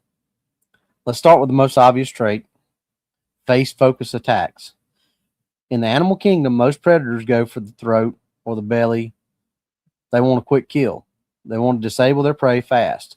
But baboons, galatas, is that how you pronounce that? I think so. Mandrills, they go for the face. They rip, they tear, they blind, they disfigure. It's not just violence, it's dominance. It's psychological warfare. It's a way of saying, I own this territory and I will destroy anything that challenges me. Now, listen to the Gugway encounters. Not the sensationalized ones, not the campfire stories, the real ones, the ones told by hunters, rangers, and people who don't want attention. What do they describe? A creature that charges without warning, a creature that goes straight for the head, a creature that doesn't bluff, a creature that doesn't posture, a creature that attacks the way a baboon does, but with the size and strength of something far more dangerous. Hey, Robbie. Yeah. This is a modern day galata. Oh, okay. Yeah. Fabio the baboon. Yeah, they got a big old mane on them, but look how far, the way their lip curls. That's just like a primal rage. Yeah. Look at the size of those freaking teeth.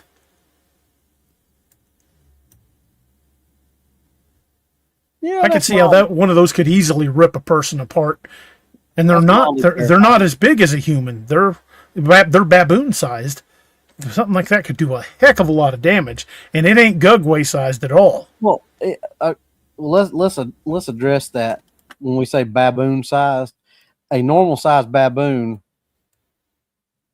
would demolish somebody like Hathor Bjornsson. Oh yeah, absolutely. Without even thinking about it. So put that in perspective. If something a baboon could do that to one of the world's strongest men, what could something the size of a Gugway do? Right. So, John, when you look at that thing, yeah, it's pretty terrifying, and that exists in modern animal kingdom. So it makes you think that maybe a Gugway is not such a big leap of the imagination after all. Brian wants to know where those are found. I'm assuming somewhere in Africa. Africa.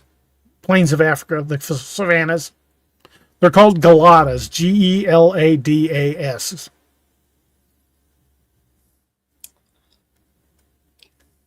So, what we've talked about is not Sasquatch behavior, it's not bear behavior, it's not wolf behavior. It's predatory primate behavior. So now let's talk about territoriality. Sasquatch, for the most part, avoid conflict. They warn, throw rocks, vocalize, tries to scare you off without getting close, for the most part. Gugway doesn't do that. People describe it pacing the tree line, shadowing them through the timber, circling campsites, standing just far enough back that you can't see it clearly, but close enough that you can feel it watching you. That's classic primate territorial behavior, not defensive, offensive. That brings to mind a lot of the charges that people would have had with mountain gorillas and things like that, Mm-hmm. but scaled up. So it's the same behavior you see in baboons when they're protecting a troop. Same behavior you see in the galatas when a rival male gets too close. The same behavior you see in mandrills when they're asserting dominance. And if I'm not mistaken, aren't mandrills a little bit more aggressive than baboons? Yeah, mandrills are very aggressive. Like I just said earlier, now scale that behavior up to a creature that stands 7 or 8 feet tall and weighs several hundred pounds, or like 700 to 800 pounds. That's a Gugway. Maybe even bigger than that. Yeah, that's just an estimate. Now let's talk about the ambush tactics. Most primates aren't ambush hunters or ambush predators, excuse me, but old world monkeys, they can be. Baboons will hide in brush and wait for prey. They'll stalk, they'll flank, they'll use terrain to their advantage. When they strike fast. Now look at Gugway encounters. People describe being shadowed silently, doing nothing until the creature is close, feeling watched before anything, sudden changes from the mind, a sense of intelligence behind the movement. That's not random. That's not instinct alone. That's strategy. And strategy, that's a primate specialty. This is one of the most consistent and most disturbing traits in the Gugway encounters. People don't hear it move. They don't hear it breathe. They don't hear it until it shifts its weight. It's just there. Predators that rely on ambush evolve for silence. Cats do it. Owls do it. Some primates do it. But a primate that hunts in a dense forest, a primate that relies on stealth to survive, a primate that has to avoid wolves, bears, and humans, that primate has to become a ghost. And that's exactly how people describe the Gugway. Let's talk about the intimidation displays. Old world monkeys have some of the most dramatic intimidation behaviors in the animal kingdom. They bare their teeth, they scream, they charge, they shake branches, they make themselves look bigger. The Gugway doesn't need those theatrics, though. Its size does the talking, its presence does the talking, and its silence does the talking. Witnesses describe creatures that stand still and watch. A creature that doesn't need to roar or scream. A creature that lets you feel the threat instead of hearing it. That's not ape behavior, and that's not hominid behavior. That's something older, something colder, something shaped by survival, not communication. Now let's move on to the group behavior. Most Gugway encounters involve a single creature.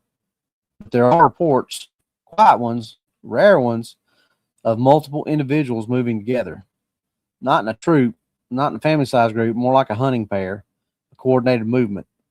Old world monkeys do this. They flank, they coordinate, they communicate with subtle cues. And when you combine that with the intelligence of a primate and the size of an Ice Age survivor, you get a creature that can outthink you as easily as it can outrun you.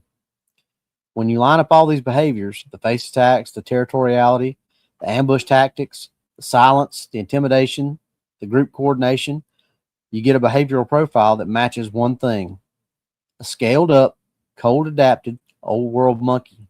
Not a hominid, not an ape, not a bear, a primate predator. And that's why this theory is so compelling, because the behavior of the Gugway doesn't match anything else in North America, but it matches the little Dinopithecus and its relatives almost perfectly. So that has slid that one right on in. This isn't a creature acting out of instinct alone. It's acting out of lineage, out of evolution, out of behavioral blueprint that goes back millions of years. And that blueprint didn't disappear. It adapted.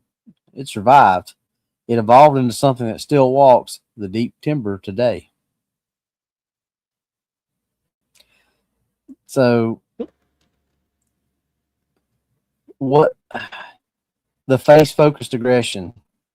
Why is that a primate trait? And why is it so rare in North American animals? Well, North American animals, for by and large, don't have hands. Very good point. I would say they go for the face with their teeth, so they can immobilize the body with their hands.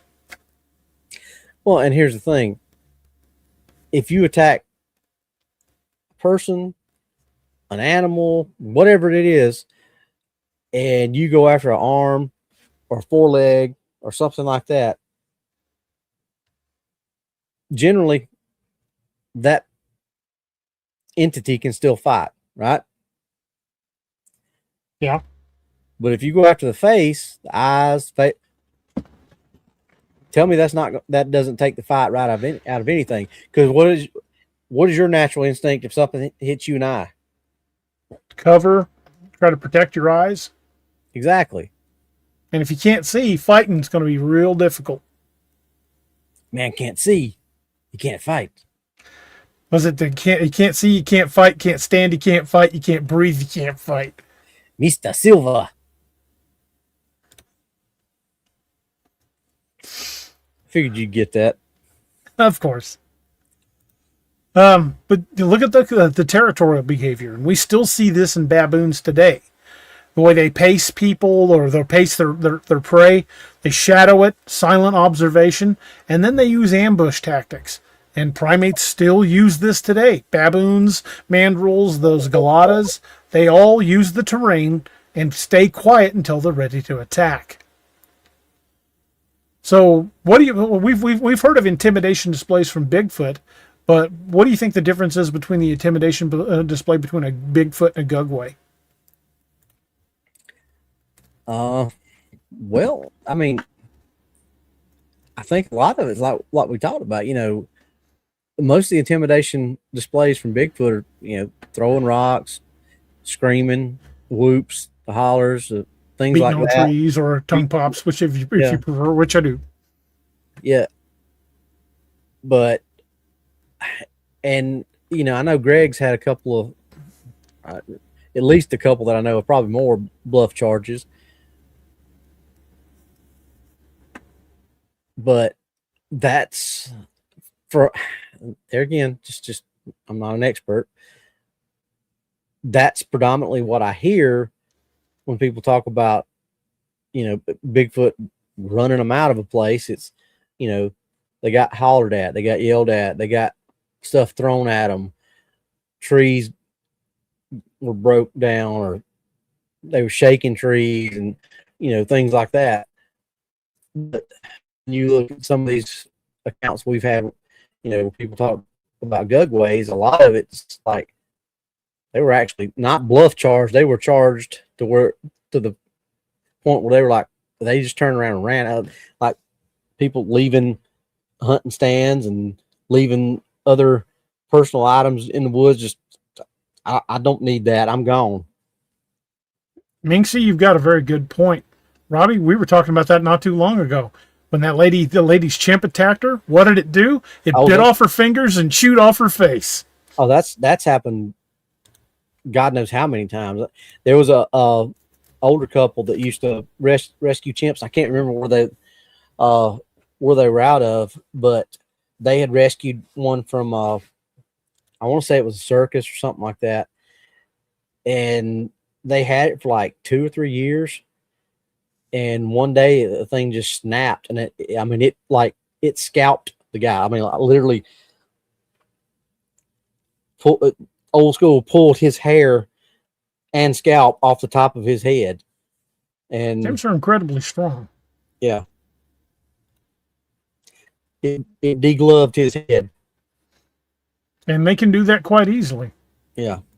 And again, it went for the head. Mm-hmm. And I want to say, I know he died, and I want to say it killed the wife too, or it maimed her really bad, but it went after her face too.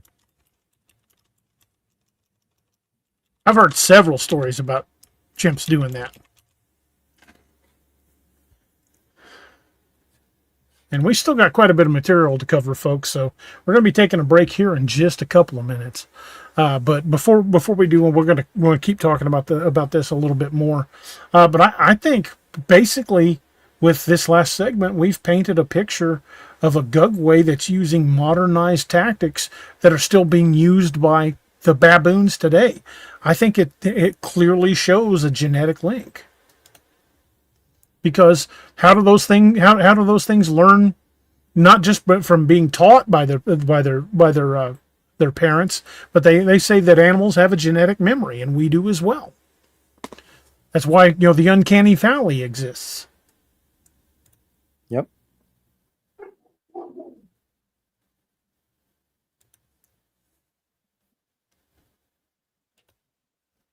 So, jaw structure, the way the eyes face, the way that, and if you even look at the articulation of the hands with the claws on the feet, that lines up far more with a Paradolopithecus than it does with any other type of monkey. I mean, it's not a chimp. Chimps don't have claws. Chimps don't. They have good size canines, but not pronounced like a baboon's. To me, it just shows a much more palpable link to Paradolopithecus, because they've got so many shared characteristics with modern baboons, mandrills, and galatas. Mixie says there's a chimp got loose in a zoo. It was found walking hand in hand with a small kid. Keepers almost dropped dead.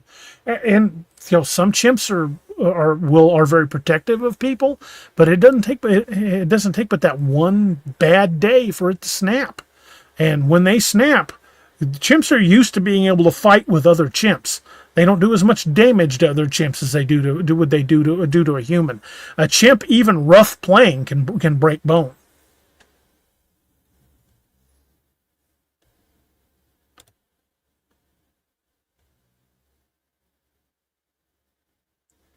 Wendell, we're glad to hear it, man. I'm glad you're doing better. We've been praying for you. He said, I'm better and finally got home a few minutes ago. Now, dude, I'm glad you're home, man. That's awesome. Well, when we looked at that picture of the galatas, notice the mouth structure. Those things, that's not meant for just intimidation. That's meant for biting something and tearing meat off. Mm. Teeth that big, they're not just for display. It's like a freaking saber-toothed monkey. Yeah. Okay, well, we are at the point where we got to take another quick break, and then we'll jump right back into things. Folks, this would be a great time to top off your coffee, walk the dog, check the dryer, grab a couple cookies from the kitchen, whatever you need to do, but we will be back in just a few minutes as we pop out for a moment to pay the bills, as Race likes to say. So we will be right back.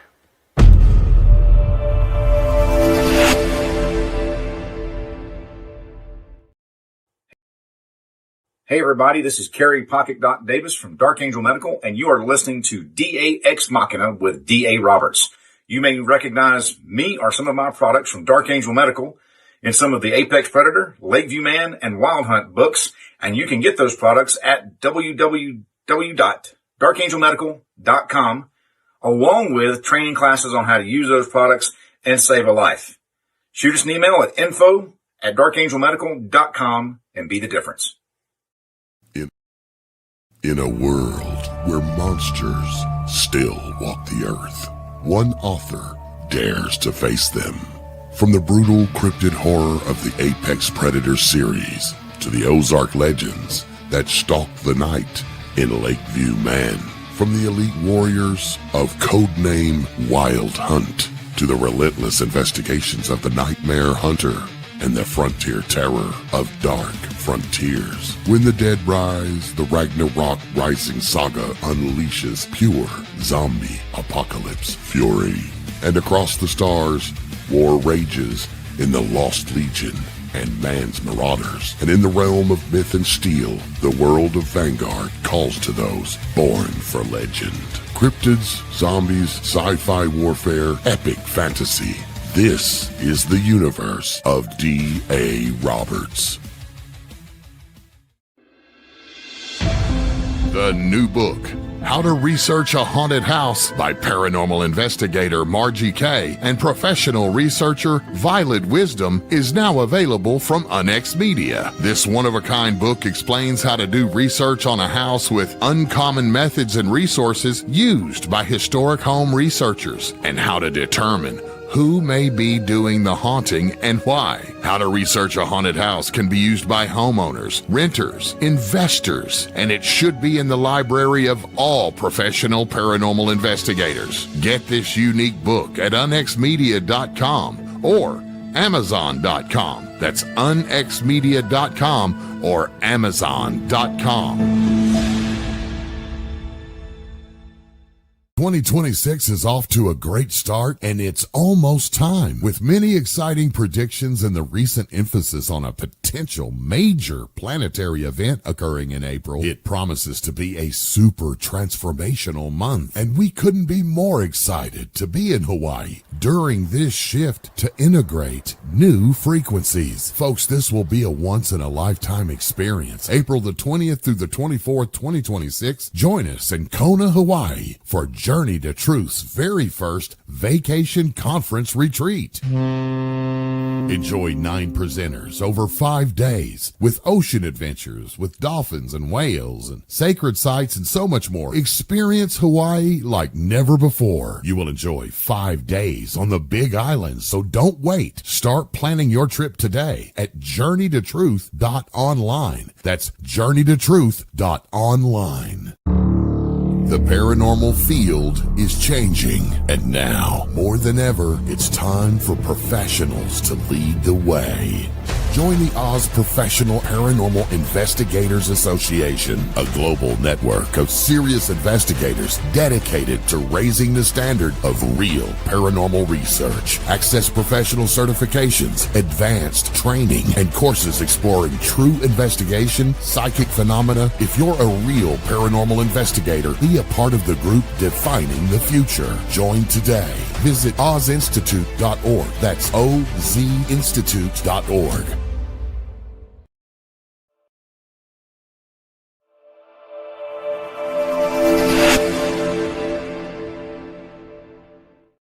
And we are back, folks. Thank you guys for hanging out with us while we paid the proverbial bills and took a quick commercial break for the folks on iHeartRadio. Robbie, you want to lead us into the next segment? Now that we've broken down the behavioral alignment and seen just how closely the Gugway matches a predatory primate lineage, it's time to look at the modern encounters, because these stories people tell today don't just echo the past, they confirm it.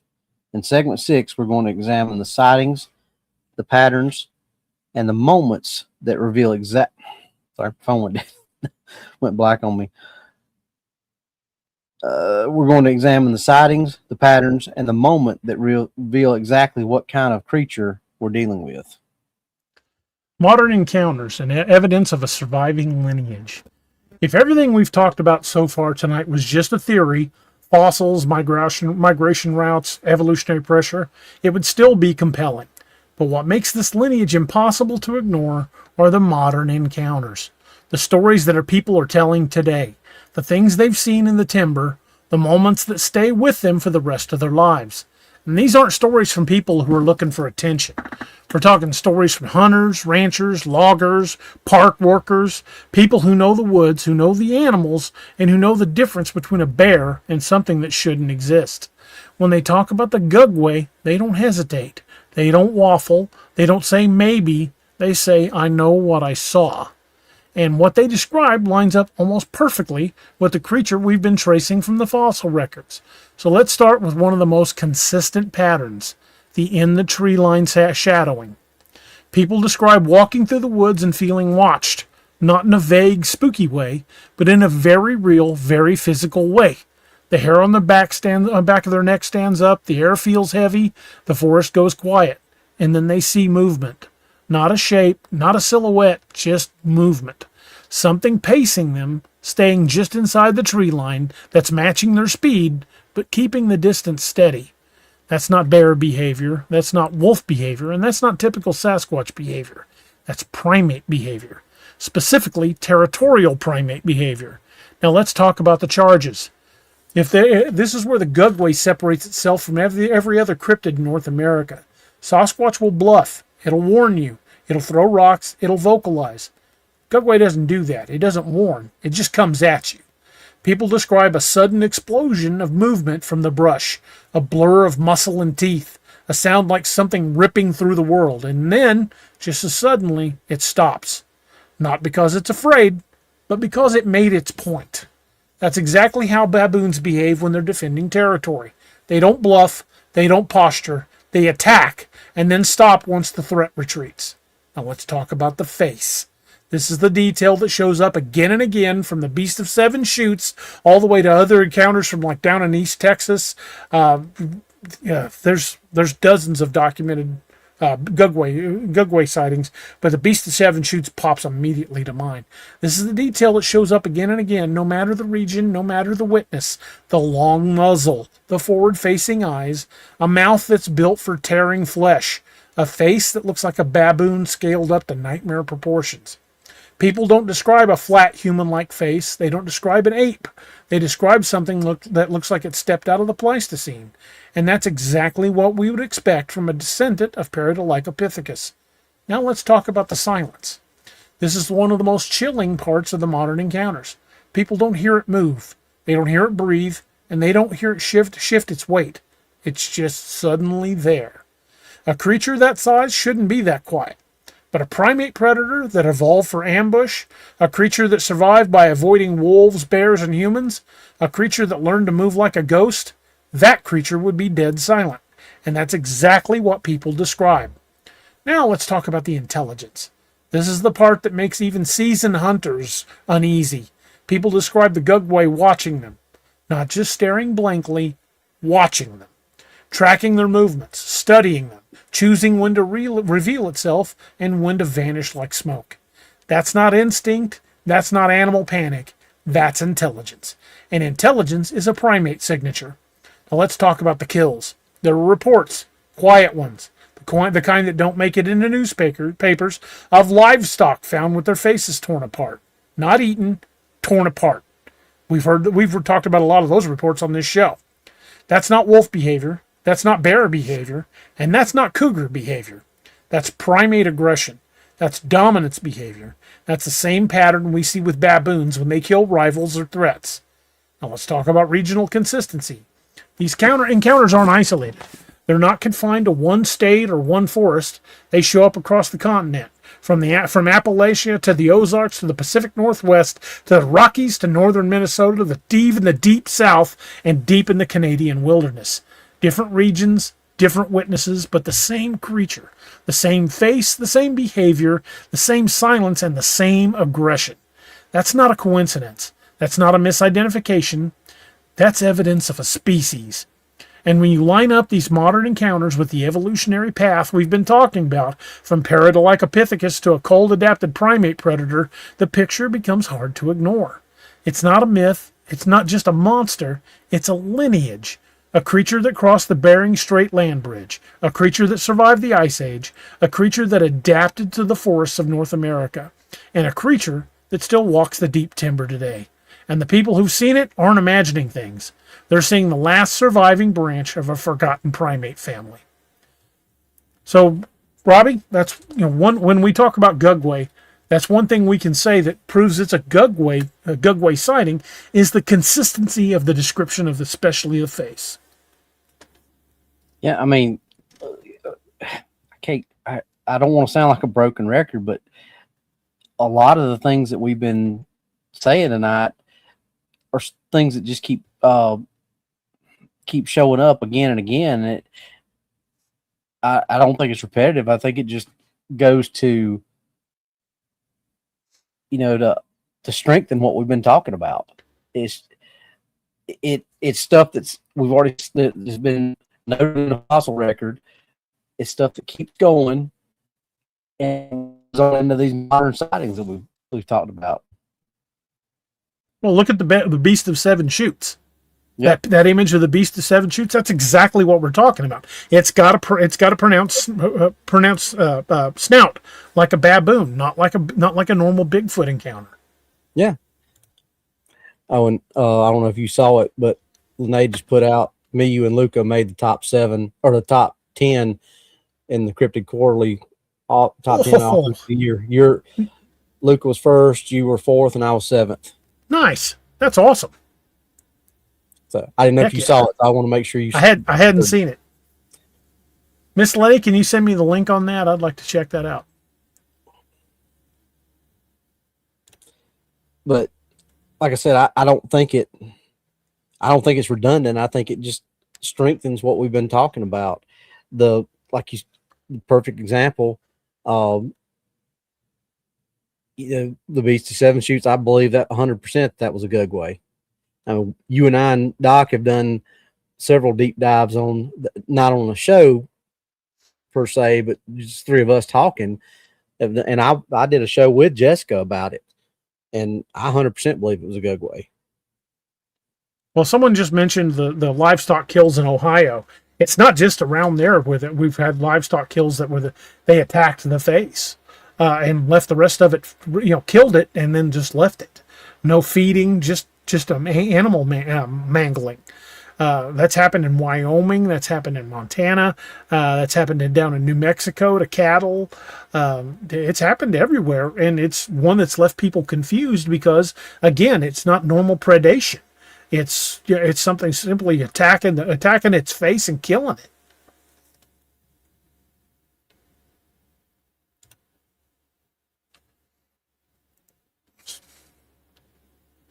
And when we talked about Gugway versus Paradolipithecus, you could see the intelligence, you could see the behaviors. It's clear that they've got a connected lineage somewhere. I'm not saying that Paradolipithecus is Gugway, but to me it looks very much like Paradolipithecus could be the ancestor that explains why Gugway's here. Lone Queen says beasts of seven shoots also seem to have coloration that is often present in primates like baboons, especially the males. Yes, it did. Yep. It so certainly did. Did you see what Rodney said? It sounds like if you do come in contact with one, you just might have to shoot your way out. Yeah. Robbie and I were just discussing that very thing before the show. We were discussing new calibers, and I think I'm going to be upgrading a couple of things here in the near future. But that's not what we're here talking about anyway. So if the modern counters match the evolutionary profile this closely, what does the full picture look like when we put it all together? And now that we've looked at the modern encounters, the sightings and the behavior and the patterns, it's time to bring everything together. So in the next segment, we're going to lay out the unified theory, the lineage, the evolution, the behavior, and the sightings. All of it. And when you see the full picture, the Gugway stops looking like a mystery and starts looking like a survivor. Robbie, you want to take the next one? The unified theory, the little Dinopithecus lineage. When you step back and look at everything we've covered tonight, the fossil record, the migration routes, the evolutionary pressures, the behavior, the modern encounters, a picture starts to form. Not a blurry outline, not a maybe, a picture with weight, a picture with structure, and a picture that feels less like speculation and more like recognition. This is where the theory stops being a theory and starts becoming a lineage. Let's walk through it piece by piece. We start with the little Dinopithecus, a ground-dwelling old-world monkey living in Eurasia during the Pleistocene. A primate with a long muzzle, forward-facing eyes, and a skull built for power. A primate that didn't live in the trees, didn't rely on agility, and didn't behave like the monkeys we're familiar with today.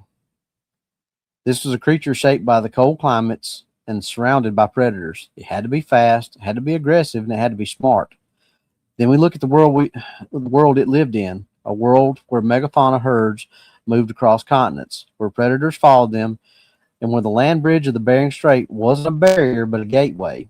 A world where cold-adapted species moved freely between Eurasia and North America.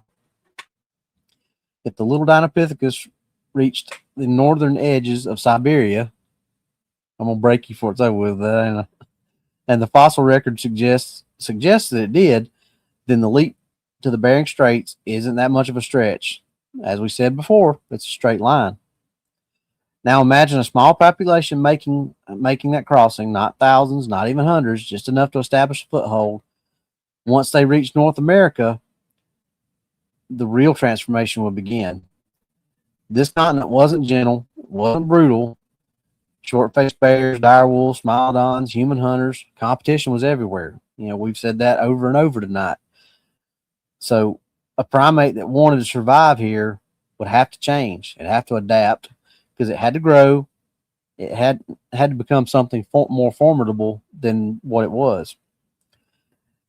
And that's exactly what the evolutionary pressures would produce. A larger body because cold climates favor size, a more upright posture because upright movement offers advantages in combat and visibility, stronger muzzle because predatory behavior demands power, larger canines because dominance and survival depended on them, a silent gait because ambush predators don't survive by being loud, territorial aggression because defending resources was life or death, intelligence because primates don't survive by instinct alone. Every one of these traits shows up in the modern Gugway encounters. Not some of them, not most of them, all of them. The muzzle, the size, the silence, the aggression, territorial behavior, face-focused attacks, the intelligence, ambush tactics, tree line shadowing, sudden charges, the waiting, and the watching. This isn't a random collection of traits. It's a behavioral blueprint. The same blueprint we see in the old world monkeys scaled up and shaped or sharpened by the Ice Age. Now let's talk about the sightings. Different regions and different witnesses, all through different decades. Same creature, same face, same posture, same behavior. That's not a coincidence, and it's not misidentification. It's not folklore. That's a species that fits perfectly into the evolutionary path we traced. A species that behaves exactly like a cold-adapted primate predator. A species that looks like the descendant of the little Dinopithecus. And here's the part that ties it all together. The Gugway doesn't have to behave like a relic hominid. It doesn't have to behave like an ape. It doesn't have to behave like a bear. It behaves like a primate that evolved alongside predators, not above them. A primate that learned to survive by being meaner, faster, and smarter than everything around it. A primate that didn't rely on tools or fire or language. A primate that relied on instinct, intelligence, and aggression. That's not a Sasquatch or a Bigfoot or a hominid. That's a primate predator. And when you put all these pieces together, the fossils, the migration, the evolution, the behavior, the sightings, the Gugway stops looking like a mystery and starts looking like a survivor. A creature that crossed continents, a creature that survived the Ice Age, a creature that adapted to the forests of North America, a creature that still walks the deep timber today. Not a myth, not a monster, but a lineage. The last surviving branch of a forgotten primate family. And if that's true, if this creature is real, if it's out there, if it has been there since the Pleistocene, then we're not dealing with a cryptid. We're dealing with a relic species, a living fossil, a predator older than our oldest stories, and that changes everything. Absolutely. And it's all laid out right there. The fossils, the migration patterns, the evolution, the behavior, which is still spot on, and the sightings, the descriptions. That all converges for a perfect explanation of the lineage of a Gugway. And I think this is why this theory is stronger than just a hominid explanation, because the behavior doesn't match a hominid, the morphology doesn't match a hominid, and the aggression certainly doesn't match a hominid. We're talking about something that acts more like a baboon than an ape. Bigfoot's behavior is a lot like an ape, but a Gugway more like a mandrill or a what was those galatas, or baboons. They're hyper aggressive, they're hyper territorial, and the face morphology matches. So when we look at the possibility of a relic species, we know other ice age creatures have survived. Bears did it. Bears survived the Ice Age. There are a lot of animals that came through the Ice Age. Wolves survived the Ice Age. Some lineages are still around today that survived the Ice Age. So why couldn't this survive? The implications for the ecology, for human safety, for conservation, scientific discovery, these all are factors that would have to be brought in, because I do believe the government knows about these things. And I think they've known about them for a long time. And they weigh our safety against the habitat that these things occupy. The conservation efforts that would have to go in if they had to admit that those things were there. It would be the scientific discovery of a lifetime, but at the same time, science, especially modern science, is extremely resistant to change, and they don't want to be proven wrong, and this would do exactly that. Yep. So, we've laid out all the unified theory, the lineage, the evolution, the behavior, the sightings. It's time to talk about what all that means, because if the Gugway is a surviving Ice Age primate, then we're sharing the woods with a predator older than our oldest stories. In the next segment, we're going to look at the implications, the risks, the mysteries, and the questions that still keep researchers up at night. DA, you want to take us away? Absolutely. Final thoughts. What survives in the dark timber? When you spend enough time studying the unknown like we do, we study this stuff all the time. We're always looking up new source material. We're exploring sighting reports, search and rescue logs. We're always digging into this subject. But when you spend enough time studying it, you start to realize something. The world isn't as neat and tidy as we pretend it is. We like clean categories. We like neat explanations. We like to believe that everything dangerous is already known, cataloged, and pinned to a page in some field guide. But the woods don't care about our categories. The deep timber doesn't give a crap about our assumptions. And evolution doesn't stop simply because we stop paying attention. If the Gugway is what the evidence suggests, a surviving Ice Age primate, then we're not dealing with any kind of myth. We're not dealing with some old monster. We're dealing with a species that's been here longer than our oldest stories. A species that survived the Pleistocene, survived the megafauna die-off, survived the arrival of humans, and survived every attempt the world has made to erase it. And it would certainly contribute to the uncanny valley theory. That alone should make us rethink everything we believe about the North American wilderness. And let's talk about what that means. First, it means the forests aren't empty. We already know that. We like to imagine that we've mapped every inch of this continent. We haven't. Not even close. There are stretches of forest in the Pacific Northwest, in the Rockies, in the Appalachians, in the Canadian woodlands, heck, even here in the Mark Twain National Forest in Missouri. There are sections where you could walk for days without seeing another human being. Places where the trees swallow sound. Places where the canopy blocks out the sky. Places where the only law is survival. If a creature like the Gugway exists, and the evidence points that way, then there are places it calls home. Second, it means we're sharing the woods with a predator older than our species. Think about that for a minute. Humans didn't invent fear. We inherited it. And again, that's the uncanny valley theory. We learned it from creatures like this. Predators that hunted in the dark. Predators that moved silently. Predators that watched from the tree line and waited for the right moment to strike. The Gugway isn't just a relic. It's a reminder. A reminder that we're not the apex predator everywhere we go. Anybody that's spent any time in the deep woods can tell you that. You get out away from basic civilization in 911, you realize pretty fast you are not the top of the food chain. And it's a reminder that the world was dangerous long before we got here. And a reminder that some lineages don't die. They adapt. Finally, it means the creature is intelligent. Not human intelligent, not tool using, not language building, but primate intelligence. Strategic, observant, capable of learning, and certainly capable of remembering. That's the kind of intelligence that makes a creature dangerous in ways we don't expect. It's the kind of intelligence that lets it avoid humans when it wants to and confront them when it chooses to. It means the creature is rare. If the Gugway were common, we'd have bodies, we'd have bones, we'd have clear photographs. Honestly, I think we probably do have bones and bodies, but they probably vanished into the Smithsonian. I don't think we'll ever know all the full extent of what the Smithsonian's have collected over the last couple hundred years. But rarity doesn't mean absence. Rarity means survival. A species that learned to avoid humans thousands of years ago isn't going to suddenly start posing for trail cameras. It's going to stay in the shadows, it's going to move at night, and it's going to watch us from the places where we don't look. It means the creature has a niche. Every species that survives does so because it fills a role in the ecosystem.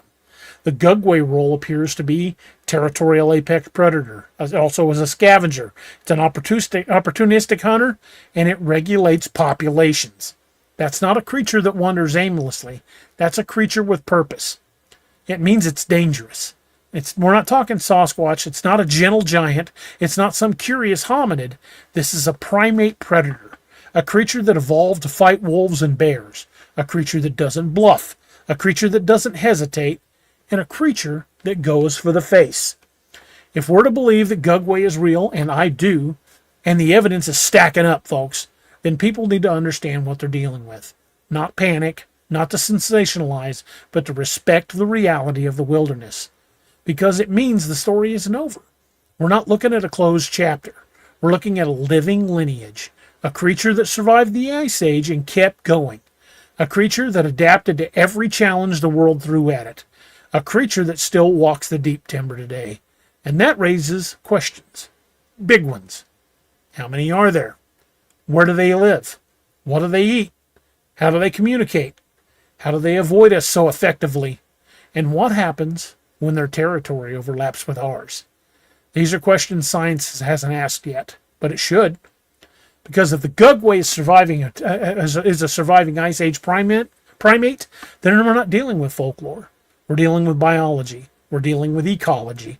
We're dealing with a species that deserves to be understood and respected.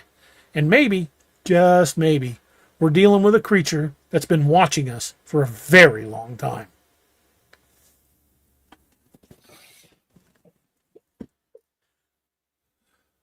Like, when we talk about the creature that survived the Ice Age, we've got plenty of examples in the modern animal kingdom of animals that did just that.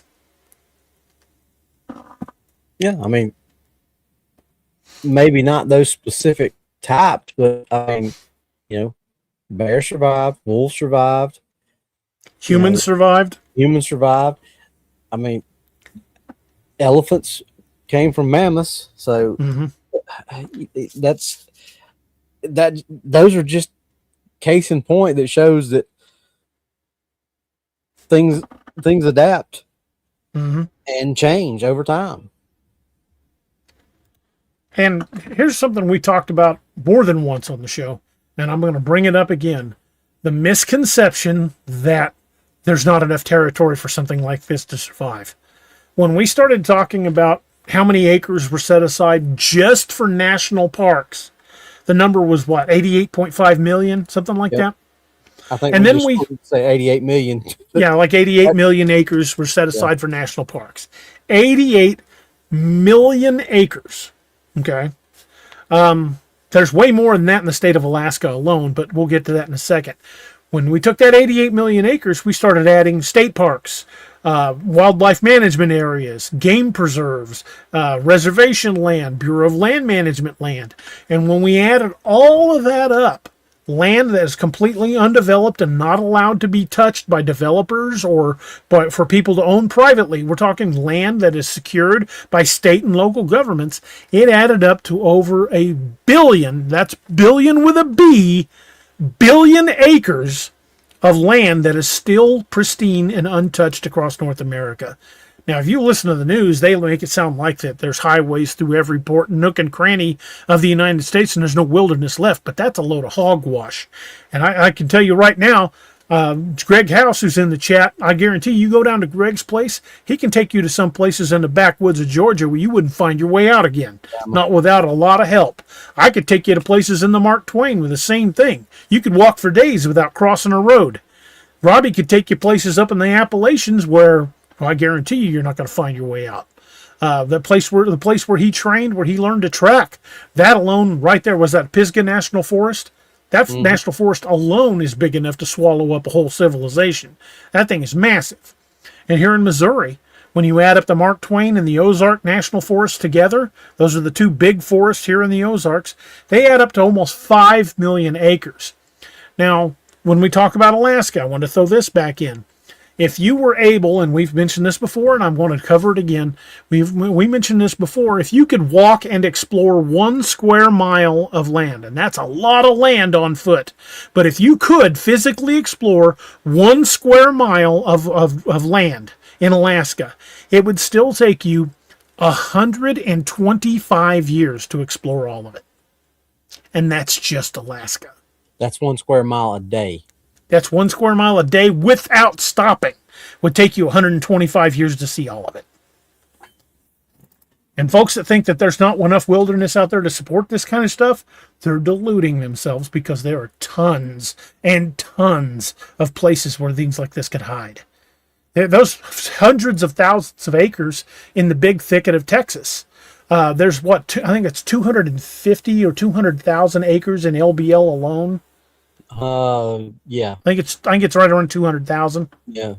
My point is, there is plenty of habitat to support big predators like this. The Jersey Pine Barrens themselves are 1 million acres. We've talked about that. When people think of New Jersey, they think about cities and Jersey Turnpike, things like that.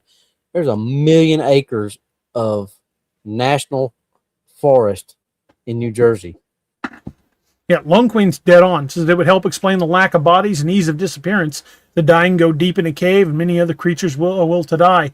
I've been going in and out of the woods my whole life. I have never once seen a bear skeleton. I'm not saying they don't exist. I've just never run across one. I've found plenty of deer, but I've never found a mountain lion or a bear skeleton. Never happened.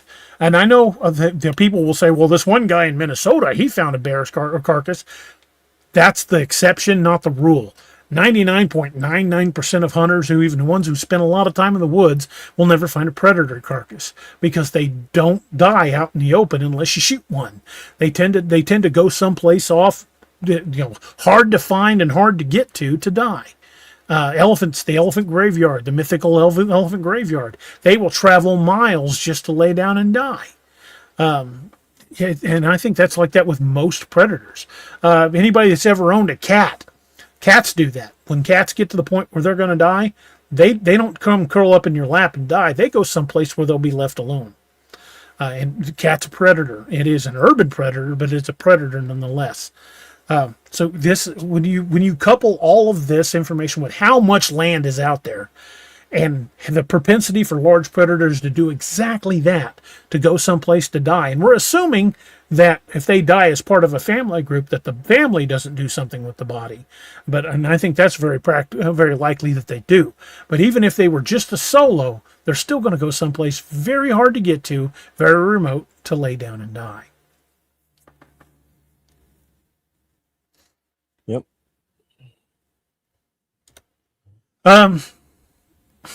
So I think we've pretty well covered, the implications of how it could have survived the Ice Age. We've talked about the wilderness misconceptions. We've talked about this thing's behavior, its intelligence, the way it mirrors modern baboons, and the way we're seeing the same behaviors in the Gugway. This to me, one of the greatest things about cryptozoology and learning about these creatures is being able to find some connection like this in the fossil record that gives us a tangible, scientifically backed place to begin to start to understand these creatures. Because in order for us to understand them, we've got to classify them. We've got to figure out where they came from and what made them what they are. We can't, folks, you can't explain a mystery with another mystery.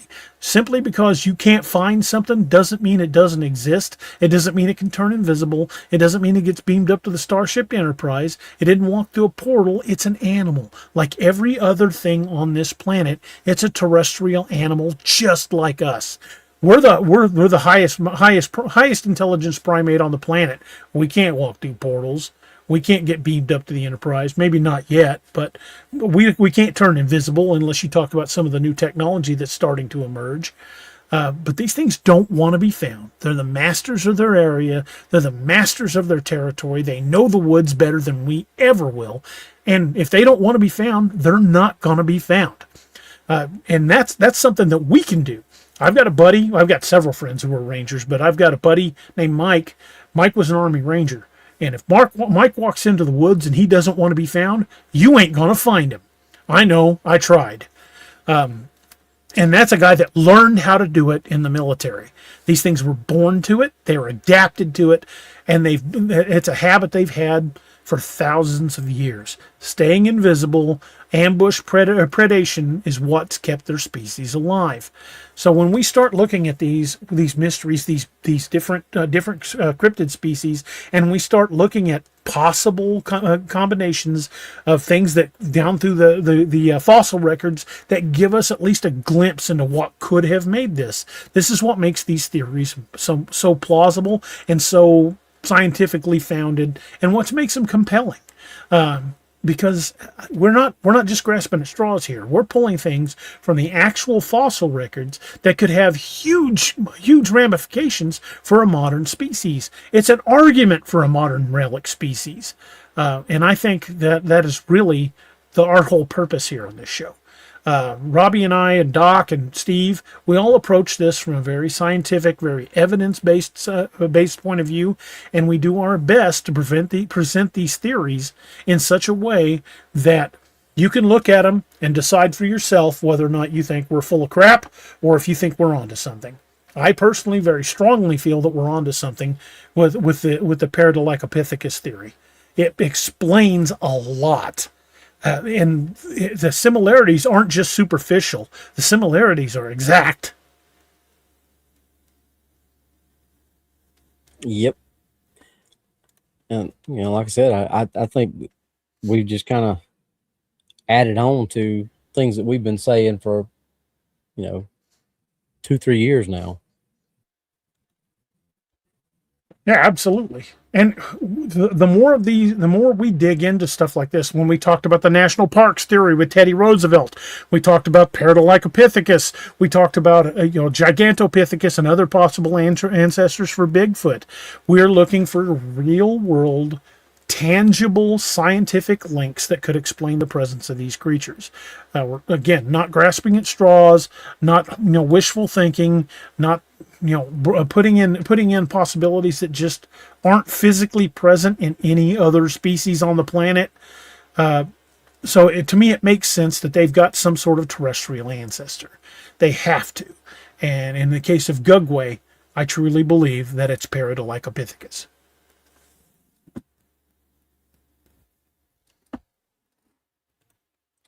Lung Queen says they've done experiments where they put a group of like monkeys or snakes in a relatively small enclosure and had corresponding experts in to find them. They found none. Yeah. Have you ever stepped over a copperhead on a trail in the leaves? Yeah, when it moves and you suddenly feel like you're about to poop your pants, it's because they camouflage perfectly. Robbie, what's the word of the day? Adaptive camouflage. Bing, bing, bing. That's it. That is exactly it. That's why these things can't be found. Not because they turn invisible, not because they're supermen or they come from planet X, because they have adaptive camouflage, and we see it all across the animal community. And for the people that say, what about when their tracks disappear? Well, we've talked about that too. This guy over here is a professional tracker. That's what he does for his department. He tracks fugitives. So when he says that it's very possible that they walk backwards on their tracks, and then he points out how that happened from the pressure ridges and the changes in weight and the weight distribution of the track, when he points that out and people go, no, that's not possible, you are literally ignoring a guy who studied tracking and to find people, to find humans that are running from the law. We're not talking about Jimmy Joe Bob who learned to track deer because he'd shot one when he was a kid. We're talking somebody that was taught to be a manhunter. And the difference is night and day. I used to think I was a pretty good tracker. Why? Because my uncle showed me how to track deer when I was a kid. When I'd shoot a deer, how to follow it. He didn't teach me anything about pressure ridges. He didn't teach me anything about stance. He didn't teach me anything about fresh meat. He didn't teach me anything about dwell time. I didn't know any of that until I met Robbie. I learned more in 20 minutes listening to Robbie than I thought I knew my entire life. And that's a tough pill for me to swallow because I used to think I was pretty good at it. And I learned I was not. I knew surface level tracking, and that was it. Adaptive camouflage, backtracking on their tracks, and a creature that's perfectly suited to its environment that does not want to be found. That's why we can't find them. That's why they're so hard to find. That's why all we have is some tracks, maybe an occasional piece of fur or scat, and vocalizations. Pictures are going to be tough. If the Bigfoot and even Gugway have that clear hair shaft like we suspect, that's going to make them, one, adaptable, like we saw in the Paul Freeman footage when it stopped in front of that tree and just disappeared. Didn't cloak, didn't go through a portal, didn't teleport. Scotty didn't beam it up. It just blended into its surroundings in a heartbeat. Did it right in front of us. And then when it started moving, you could see it perfectly again. However, when it stood still, that adaptive camouflage made it practically invisible.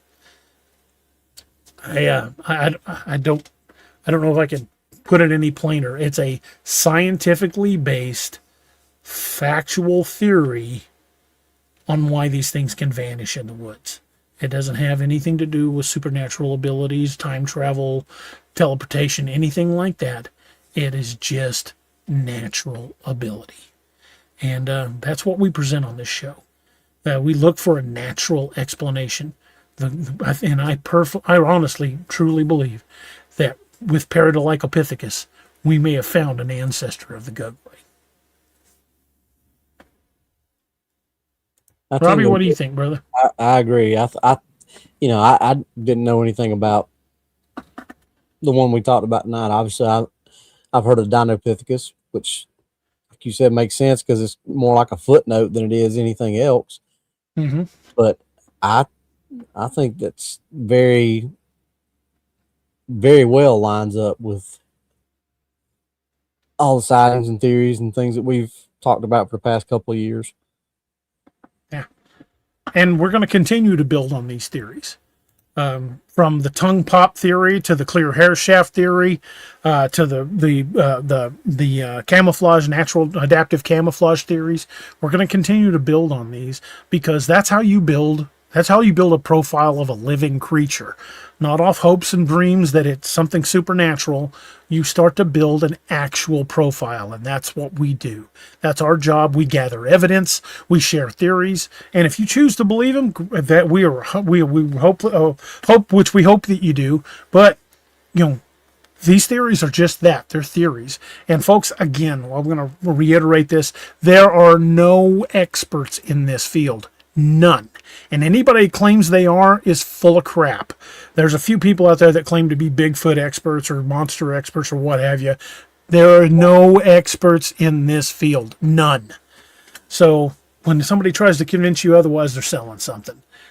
We're not presenting this as absolute fact. We're not trying to claim we know the truth. What we're saying is, we're presenting a plausible scientific description, a plausible scientific explanation, and hopefully one that resonates true with you guys. So hopefully, if you enjoy our content, if you enjoy this kind of stuff, make sure you're sharing this show with people that enjoy this kind of stuff.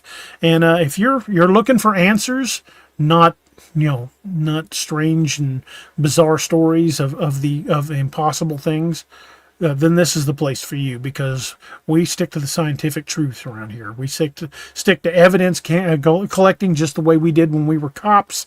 We approach it like scientists, like Steve with his background in biology and medicine, Doc with his background in medicine. We approach this scientifically, and that's what we're always going to do. So when you strip away the noise, the speculation, the folklore, and the fear, you're left with one simple truth. The world is older and stranger than we really give it credit. The forests we walk in today aren't empty. They're not silent, and they're not tame. They're the last remnants of a world that existed long before we showed up, and some of the things that survived that world didn't survive by accident. If the Gugway is a relic primate, and I truly believe it is, a survivor from the Ice Age, then it's not a ghost story. It's not just a campfire tale. It's a piece of living history that still moves through the deep timber, still hunts, still defends its territory, and still watches us from the shadows. And the more we learn, the more the pieces line up. The fossils, the behavior, the sightings, the silence, the intelligence, the aggression. It all points to a creature that didn't vanish when the mammoths did. It adapted, it endured, and it kept going. And that should remind all of us of something very important. The wilderness isn't ours. We borrow it. We pass through it. And sometimes, if we're paying attention, we catch a glimpse of the things that were here long before us and will be long after we're gone. So if you've enjoyed tonight's deep dive, make sure you like, share, and subscribe. Sorry, I got an itchy throat. It helps more than you know. And if you want to support the show directly, consider joining the channel memberships. It keeps the research going, keeps the stories coming, and it helps us shine a light into the dark corners that most people don't want to look into. So thank you all for being part of the Nightmare Hunter Nation. Y'all stay safe out there, stay aware, and then remember, the woods are never as empty as they seem. Robbie, you want to tell us a little bit about some of our affiliates? I got to get a drink before I keep coughing. You want me to start off with Dark Angels? This little guy ain't here. Sure.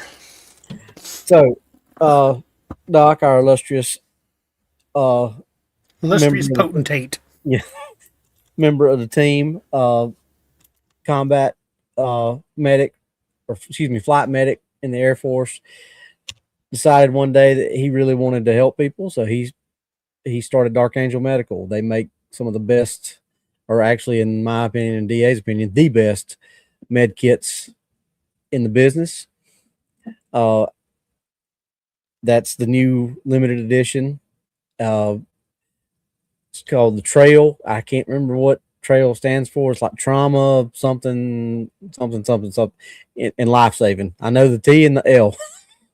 Doc and his acronyms. He and I got together on that. He got those. I did the engraving on that limited run he's doing. We packed those up while we were in Kentucky. I believe he's at 212. I believe it's 212. 212 people are still walking around having birthdays because of Doc's training and his kits. Has everything from your little minor boo-boo kits all the way up to mass casualty. And if you're going to go and do some of the things that we're talking about doing, you need to have one of those. I mean, you can go and get a cheaper kit, but how much is your life worth? Exactly. That's what I always say. Doc's kits aren't cheap, but they're worth it, because not many other companies have that kit for life guarantee, which is if you use one of his kits to save a life, your own or somebody else's, you send send back to him what's left, and they'll repack it for free of charge. That kit for life guarantee means something. And all his kits are HSA and FSA approved. So if you work for a place that's got those and has funds and needs to use them, you can use it for that. Use code cryptid20 when you check out, get yourself extra 20% off, and buy a kit, be the difference. Absolutely. Help Doc put some more birthdays in some more boxes.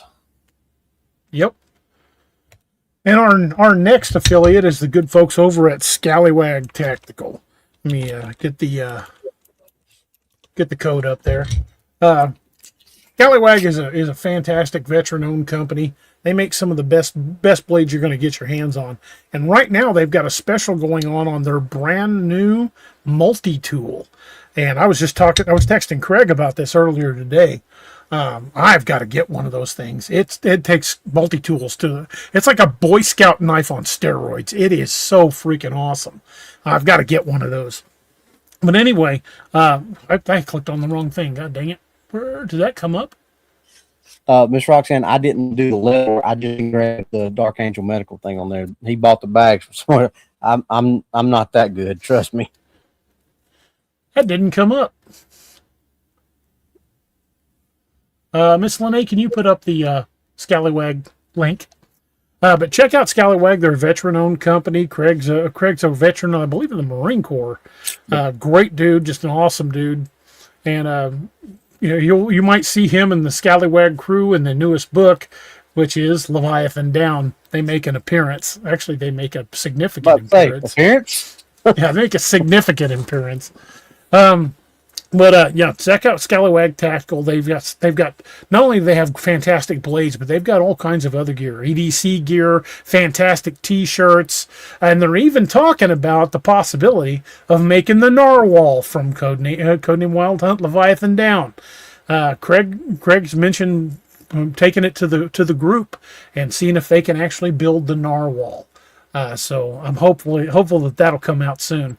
But check them out at scallywagtactical.com and use discount code DARoberts10 for 10% off your entire order. I'd talk about the Blemish Blades section, but they did away with that. Check them out. And again, scallywagtactical.com, and let them know we sent you. Robbie, you want to talk about our last one? The good folks at Sigwo? Yep. Sigwo Arms Company, another veteran-owned company in Springfield, not far from DA. They're the only ones licensed to do the Dark Frontiers and Wild Hunt on any custom firearm that you order. And this is pretty much a one-stop shop. They make their own ammo, they make their own guns, they sell guns, they sell cans for said firearms. I mean, pretty much anything, holsters, knives, anything that you need for that, they sell. And they're a good group of guys. Check them out online or go into the shop if you're there. Tell the Codys we sent you. Use code Bigfoot5. Get yourself extra 5% off of your first responder or military. You let them know, and they'll give you an extra 5%, give you a total of 10% off your purchase, and that can add up when you're buying a big item purchase.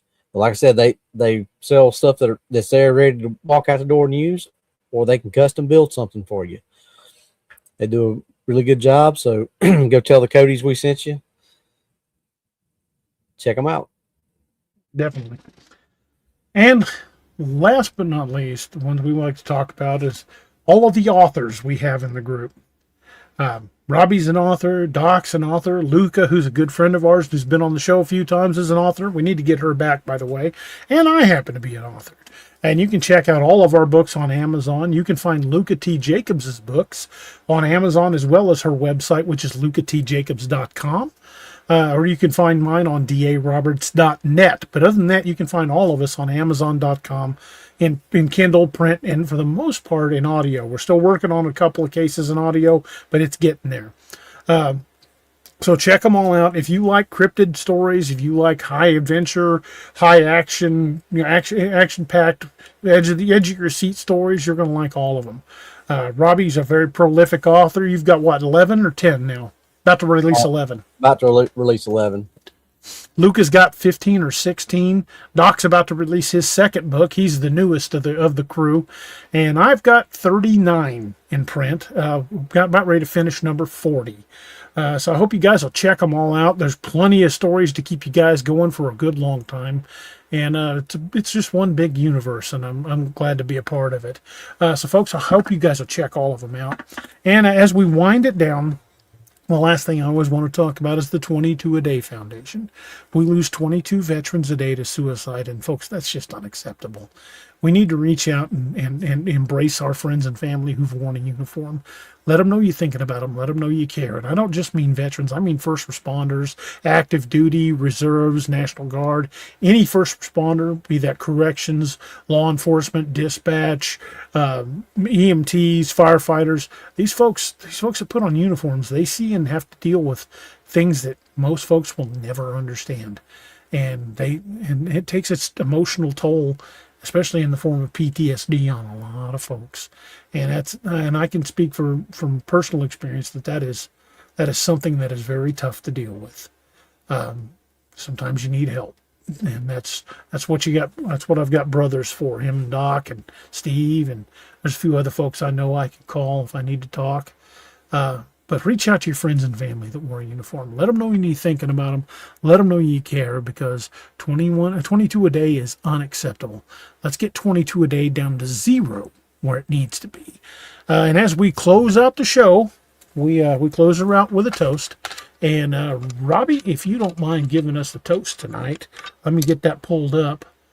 And I will have that in just a moment. If you don't mind leading us out, we're going to close out the show. Doesn't matter what you're drinking, but raise a glass with us. This is from the old Irish drinking song, The Parting Glass. It goes like this. But since it fell into my lot that I should rise and you should not, I'll gently rise and softly call. Good night and joy be to you all. Good night, everybody. Slanja, thanks for being with us. We'll see you next time. Slanja, bye.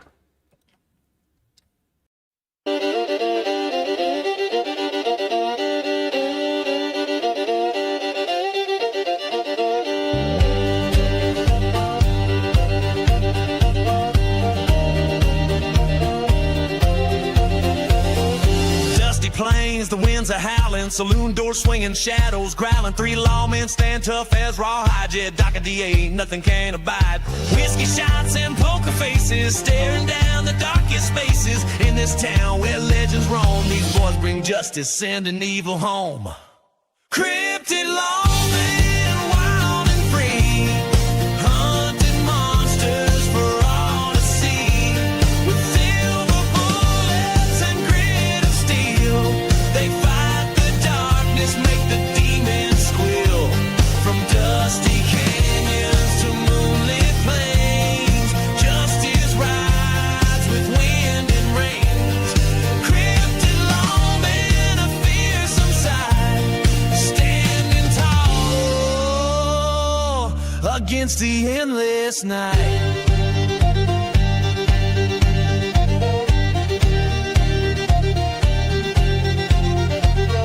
Jed's a howler, claws of steel, Doc's a biter, makes a devil real. But DA's a shifty one, a shape-shifting soul, can turn to anything, takes any form, takes control. Tonight the chupacabras come to town, sucking the life from all around. But these lawmen, they ain't afraid, they'll face the darkness unafraid. Cryptid lawmen, wild and free, hunting monsters for all to see. With silver bullets and grit of steel, they fight the darkness, make the demons squeal. From dusty canyons to moonlit plains, justice rides with wind and range. Cryptid lawmen, a fearsome sight, standing tall against the endless night.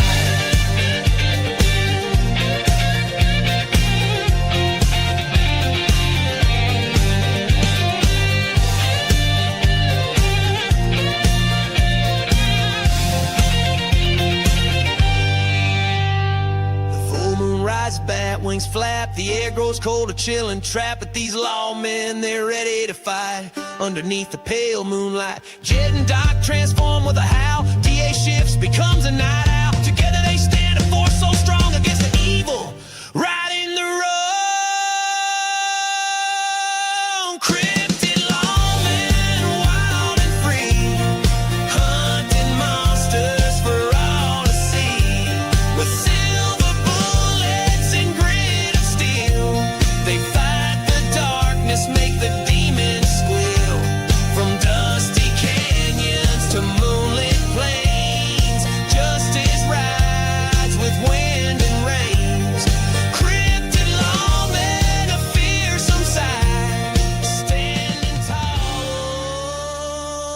against the endless night.